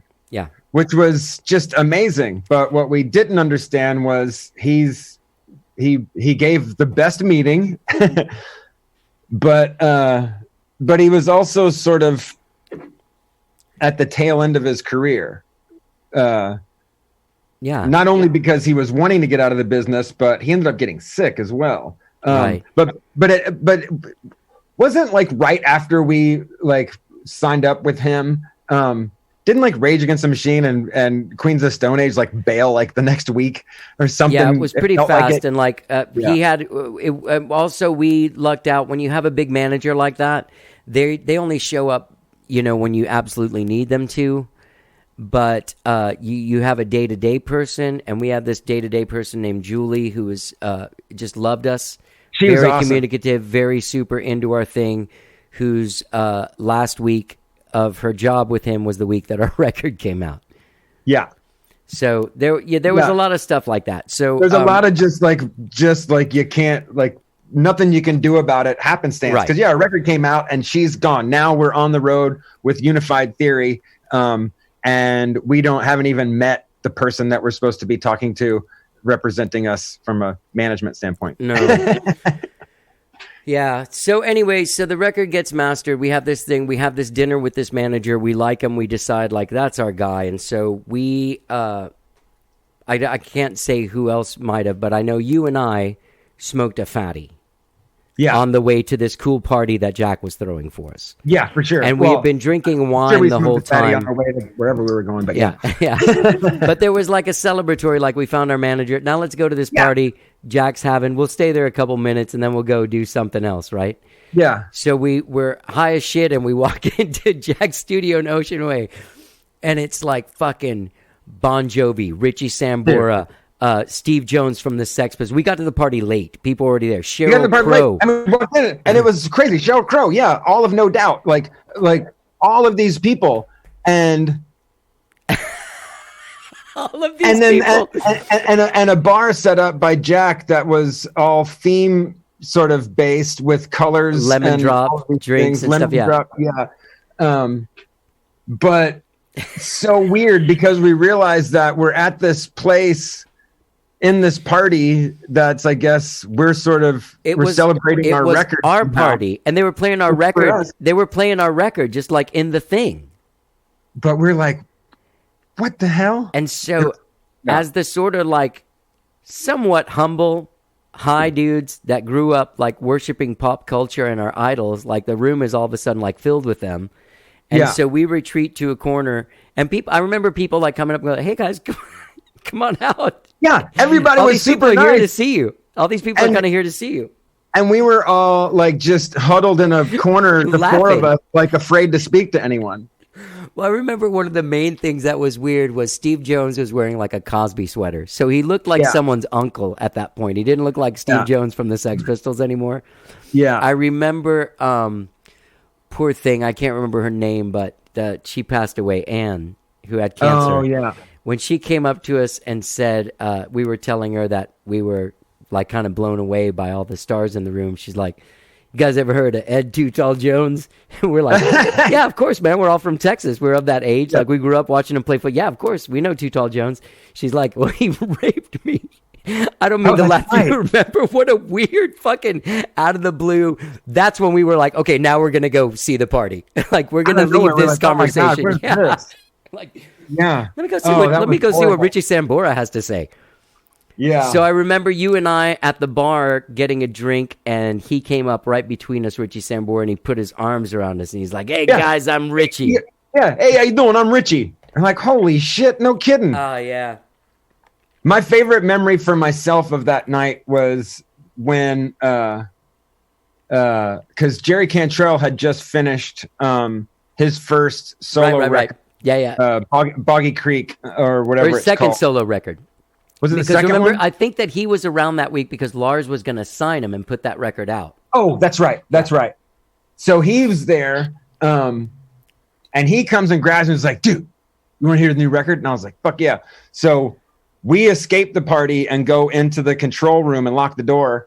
And he just turns it on and turns it up. And it was one of those moments that always, the way that he listened to stuff was the way that you listen to stuff with your friends, where you're air drum and everything. Oh yeah, totally. His excitement about his record was so awesome, like unashamedly, like, check it, here comes a riff, like check it out. Oh, no way. Check out this, it was so much fun. Also for those, I remember that being something that made me a little bit more comfortable to go out and just like hang out with. Well, everybody. that night I felt like we were all totally bros. Like that night was like the last of like any kind of like everyone was super fun and cool and like people and liked fast forward us to the next like South by Southwest or whatever, South by Southwest later, where we're setting up on stage. I'm looking down at my pedal board, plugging it in, and a hand slaps on the stage in front of me. I look up and it's him. He's like, I saw you guys are playing tonight. What's up? Yeah, crazy. He was looking for us. I had Scott Thomas from Joseph's band Canvas when I was producing their thing. He told me a story of like standing in a hallway and like Jerry Cantrell, like, where are the Goudie guys? Yeah. And he was just like, holy shit, those guys like fucking, that's who's looking for them? Anyway, all right, so wait, where were we? Okay, so the party. Okay, yeah, okay. Oh, look, quickly. I have a memory of this party. You tell me if you remember this. I was not brought into the room to listen to the record, but after a little while, Lars was like, hey, everyone, come in here. Come on. Like Sheryl Crow, Bon Jovi, you guys, come on. Let's listen to Jerry's record, right? Yeah. And there's a party going on in the studio, but the cool kids are all going in the controls. Lars is like, come on, let's go. So everybody kind of files in there. The musicians of the party kind of file in there. And don't you remember, what was it that like Bon Jovi and Sheryl Crow just like weren't getting into it, and then like they left like halfway through a song, and Jerry's response was like, I can't remember, it was like he started laughing, it was like pussies or something like that. It was pretty awesome. Yeah, he had I don't remember what it was, but I remember an uncomfortable thing. Yeah, basically a rock star party, we found out, was just a giant like weird high school party. And we were like kids from another school that were like, exchange students that maybe there's a little mystique. We were like the middle schoolers that like snuck into the party. Right. So anyway, so that the whole thing happened. And then it was time to do our showcases. We did a South by Southwest showcase here.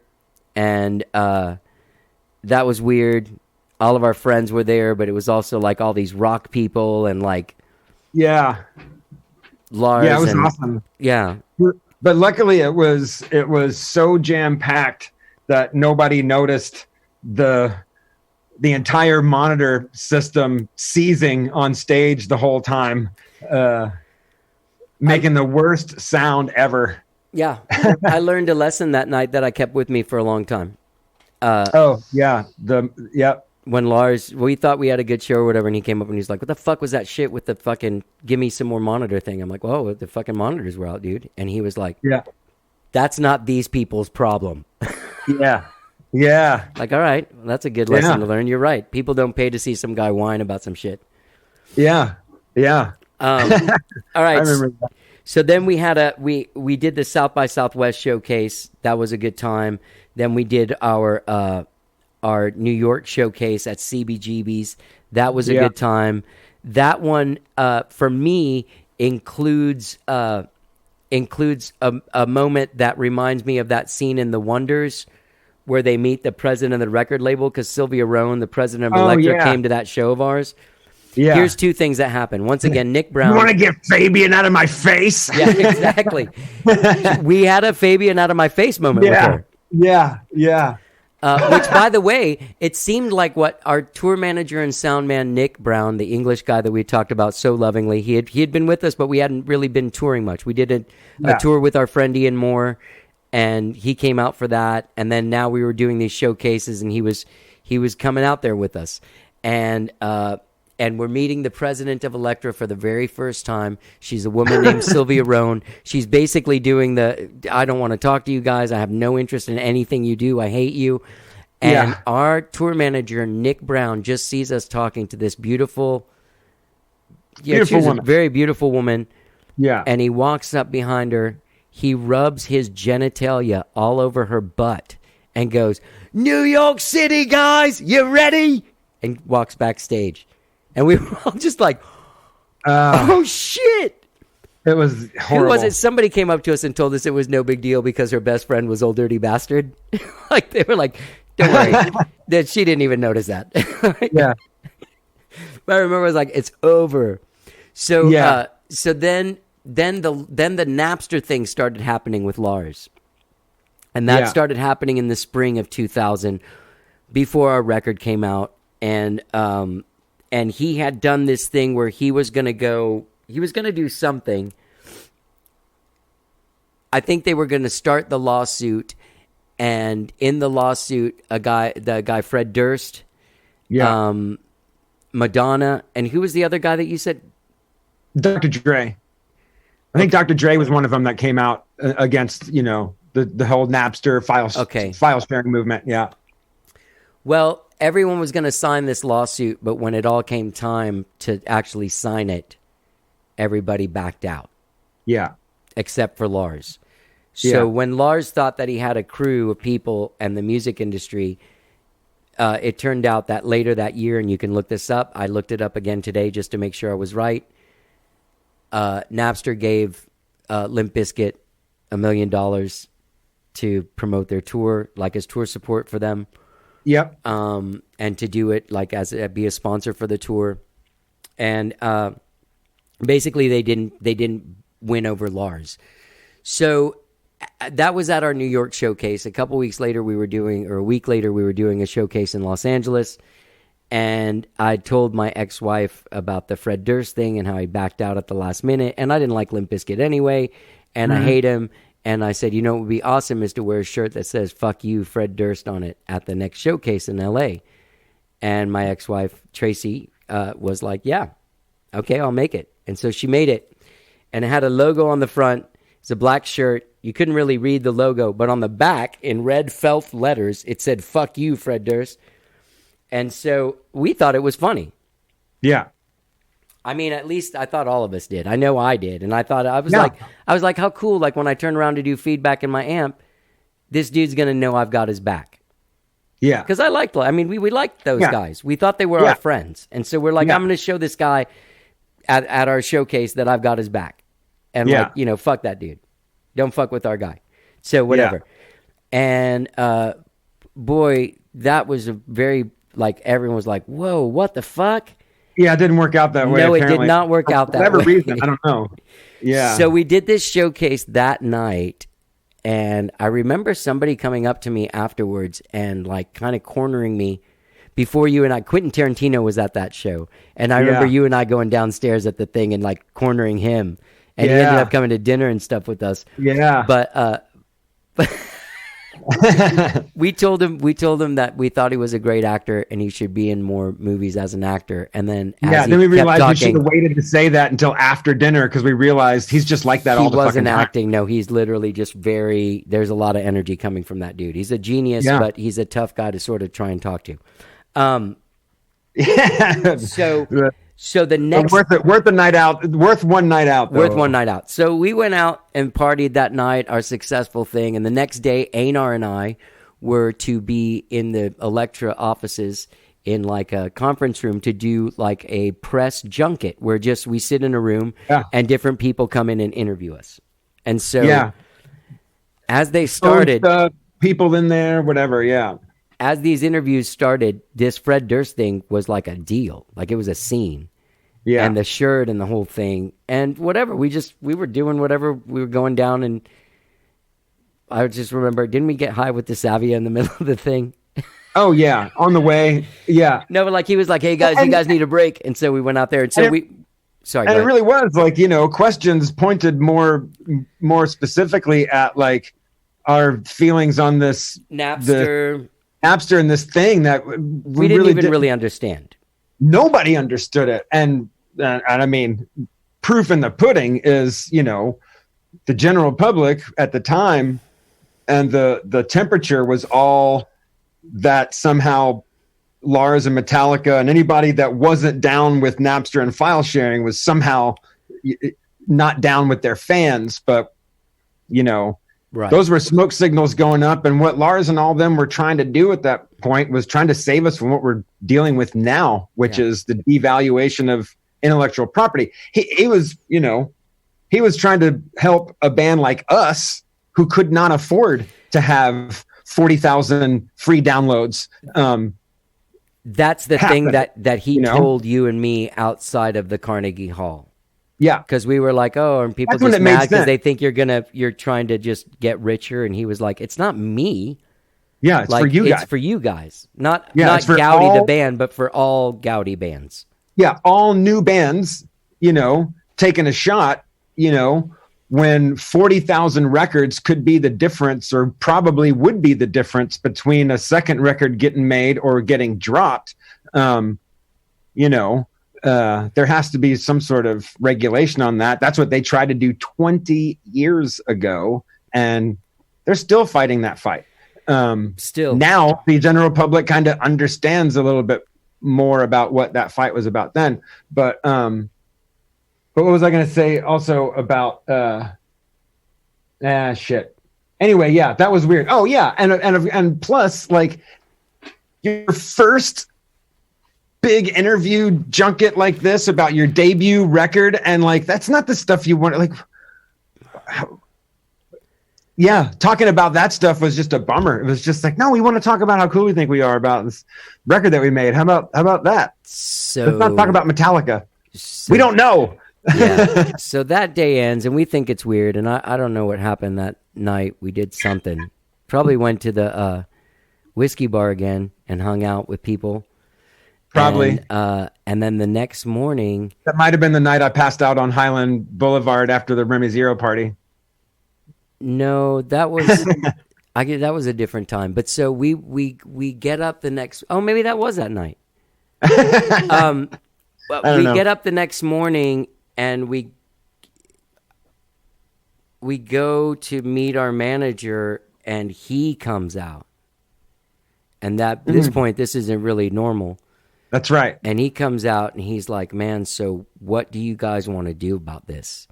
And we still were like, "What?" And he's like, "Dude, your fucking shirt." And I was like, "Yeah, what do you mean?" And then that's when Julie Cotta was like, "Hey, Johnny, the publicity, like the head of publicity for all of Elektra wants to talk to you on the phone." And I was like, "What?" And then I remember, I guess while I was on the phone and they were explaining to me what happened, Ted was explaining to you guys what happened. Yeah. And when I walked back, I remember Jimmy pointing at me and going, "I knew you were going to fucking do something like this." That's awesome. I remember the feeling that came over me, and I was like, I fucked everything. Remember how Martin used to always do that? Martin always said, "Oh, you fucked up everything for everyone." Yeah. So I got that. I had that fucking thing anyway. So all of a sudden I'm like, oh shit, I did. And then we went to Elektra, and Lars Ulrich, we walked in that office, and he was sitting there, and he just looked at me, and he dropped his head in his hands, and he goes, "Johnny fucking Goudie, you're gonna be the death of me." And I felt like this big, but then the thing was like, my thing was like, wait, who fucking cares? Like, that's the thing. Don't we all hate this guy anyway? It's like, who cares? Yeah, who cares? Yeah. I'm not going to go out and say, that was the thing, was I was like, I'm not going to go out and say, like, I'm sorry, and I like Limp Bizkit. Yeah. So anyway. It is funny that became a thing. That people had a problem with that, because really no one outside of the label ever saw it. We didn't have fucking internet and all that shit. Like, nobody even knew. It was just them. It was them trying to like create something to look busy about. Yeah. Yeah, it was weird. Anyway, so then flash forward to July 11th, 2000. Our record comes out. We have this guy, Mike Shear, as our roadie guy. We have Nick Brown, the English guy that we've had since right when we got our deal. And no one would take us on tour, really.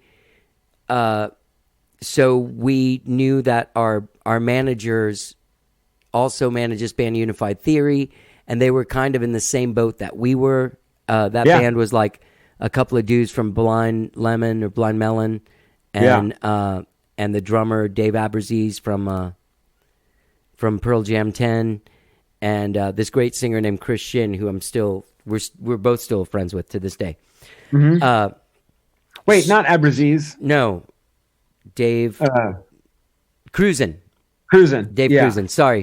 Dave Aberzies is a totally different guy. Sorry, guys. I get my grunge era drummers mixed up. Yeah.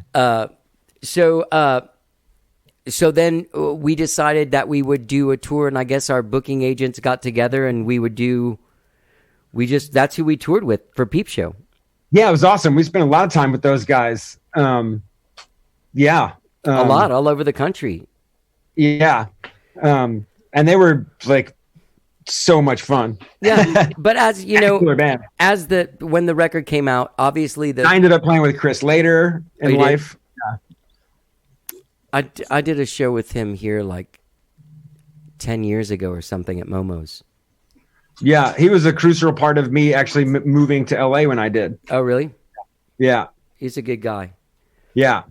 Super good dude. All right, so as we're touring, obviously the support that we had directly from Lars himself, not like financially or anything like that, but actually like having him like in our corner, completely disappeared because of the Napster situation.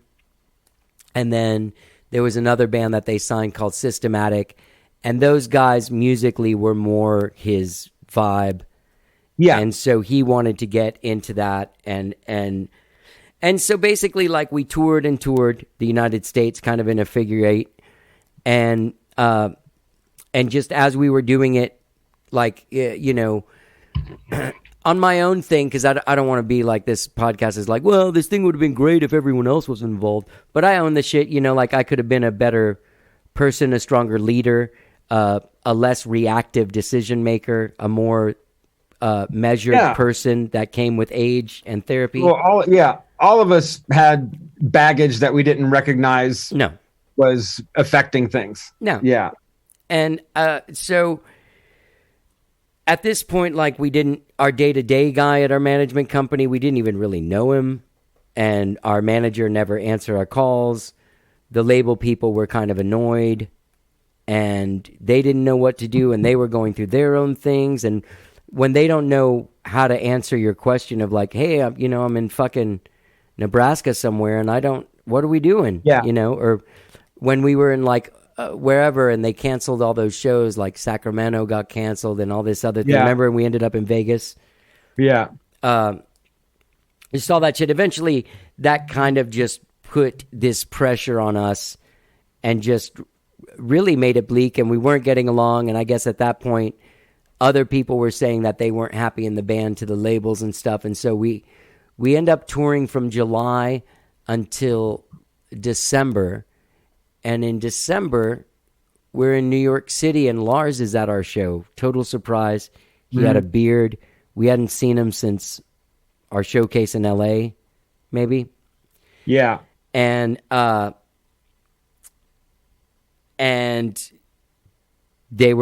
everyone was coming to tell us that they're just canceling our tour. Yeah. Like the remaining dates aren't going to be done. You're going home tomorrow. We played a show at the Mercury Lounge. We get done, and then we go have these drinks, and then like everything's done. Like, you're going home tomorrow. You're not still on tour and all this shit. It's a quiet drive straight back from... Yeah. Oh, dude, I'm sorry. In the middle of this tour, our guy Nick Brown, who had been doing so well, he started taking the touring life a little to heart, a little too hard, and everyone kind of stopped getting along with him. And one day, he just left. We we got up and his stuff was in the front seat of the van, all the stuff, the books, and all the things that we needed. His ex-wife came and got him. His ex-wife came and took him off the tour. He was off the rails. Off the rails, talking about Crazy Train. Now, that guy's a beautiful dude. He is an English brother who was in the English Air Force, I believe the Royal Air Force. Yeah. And when, after 9/11 happened, he signed up for the United States Army. He did a number of tours in Iraq and is a veteran. And, you know, we're all very grateful to Nick. And he's a beautiful, beautiful dude that thinks about us a lot. So anyway, we get told that night in New York that our tour is over. Our life is over, basically. Like, go home. We're going to figure out what we're going to do with you in the new year. And it was a bad feeling. And then we wake up in the morning in New York City and our van had been broken into. Yeah. Yeah. Your video games had been stolen. All my CDs had been stolen. Bill Lefler's roommate's guitar had been stolen. Yep. All this shit had been stolen. And so we went back like robbed, fucked, pissed, bummed, drove straight from New York to Austin. I think the only thing said were like, you guys hungry? Hey man, I need to go to the bathroom. You mind stopping? Yeah, that was like, that's it. Well, because the night before we had a screaming match in the middle of the street in New York. Oh yeah. Yeah, it was loud and it was mean. Yeah, we didn't speak we drove straight. The only time we spoke was for like, anybody need a pee? Yeah. I thought that fight might have happened before the show. I recall it being daytime. No, and for some reason, I recall that being the reason why our tour got canceled. That's what I thought that night. That's why I thought that happened that morning, and then that night, everyone was like, hey, you're not going on. These dudes want to quit. Yeah. You know? I don't know what happened, and I don't want to speak out of line because that wasn't stuff I was very involved in with them and whatever happened, but it was a bummer. And it was a total drag, totally avoidable situation. Typical story, but I mean, you know, that's what that kind of pressure brings. It's hard to know if you are going to be able to handle the reality of how a record deal doesn't change your life quite yet. It just makes it a bit more difficult. Yeah. So then we went home. We drove straight home, and there was plans to sort of like start figuring out what's going to happen in the new year. And Jimmy and Holly got pregnant. Yeah. Or found out they were pregnant during that time. Yeah. Bill, when we decided, hey, let's figure out what we're going to do next, we got a call one day from the label saying, like, we're not going to put out the next single. Yeah. This record's dead. And I remember we called Bill, and he was like, hang on, I'll be right over. And he came over, and he was like, I'm out. Yeah. And we were like, fuck. And so then you and me and Jimmy tried to keep things together, put together some new songs, get some new demos together, got a drummer, Nina Singh, to join the band, or at least just fill in for us and do the stuff that we needed live. We played a showcase at South by Southwest. I don't really remember, except for that we played the Lesbian Cowboy Bar, which was the greatest place I've ever played in my life. Yeah. And when I went back there afterwards to book us, like after South by, and I went in there, I was like, yeah, I played here during South by. I want to get my band. They're like, what's your band? I'm telling them, they're like, yeah, no, dude. Like, no, like thanks. Straight rock bands in here. Get out of here. So, so then I remember we kept trying a little bit, and then there was not a lot of enthusiasm from the label, and nobody knew what was going to happen. And then we decided to leave, and then Jimmy left, and then this was the spring of 2001, and once again, it was just me and Einar. Yeah. Trying to figure out what to do. Yeah. It was really you and me. Yeah. Yeah, it really was. But then, you know, we had a good time. We had a new thing with Nina and Sean. Yeah. We made that Effects of Madness record where, you know, David came by, and that was a cool thing with Mark Addison and trying to do that was fantastic. Thing. That was cool. Yeah. And I think we made a cool record, man. That was a real fun record to make, and we were really like we had sort of like reinvigorated artistically and career-wise, like, okay, well, we can kind of do this on our own. But that's the Peep Show story. I guess we didn't talk a lot about like the writing of the songs, but that's all. Like, just listen to the songs; they're there. Yeah. But that's kind of it. It kind of fizzled out, and the sad thing is, this is like an extraordinary story. It took from end of '96 to the spring of 2001 of our lives. We made a record twice. We threw one away. We made friends. We lost friends. We fired people. Nick's still our bro. Mikey's still our bro. Steve Bombera's still our bro. That's another guy we picked up when Nick left. Oh yeah. But overall, like, I'm very proud of this record. You can find it on Spotify and all the streaming services. I thought we did a really good job. I think it's a cool record. I listened to it this morning. And, it's still cool. I listened to it yesterday. Yeah, I was like, well, you know what, man, this is a good album. Yeah, and we were a very creative force. Those four dudes. I think that's why it's a little bit different than the. To me, the magic. It wasn't like as magical with Effects of Madness. We were good at what we did, but like, the thing of putting alchemy, like putting together a certain amount of putting this chemistry together and then having it explode creatively or not, we really did. So, anyway. Yeah. Guys, that's the story of Peep Show in 2 hours. Yeah, it's 2 hours. Yeah. Now we got a meeting where we got to go tell people not to do everything we did in Peep Show. Yeah. Well, dude, listen, man, I love you. I can't. Thinking back on it, it blows my mind. I'm glad we're still together. Yeah, I know, right? Yeah. And man. There's some neat stuff coming down the pike. Hopefully, from former members of Goudie together. Yeah, there's some exciting things actually that are just happenstance that are going to be fun. Yeah. So we'll leave you with that. Get out there and check out Peep Show if you've never heard it. If you have, thank you for listening. Thank you for if you're one of the 6 people that bought it. Yeah. Just know you contributed to that $750,000 debt. But thank you so much for listening. Thanks, Einar. Love you, man. I'll see you later. Bye.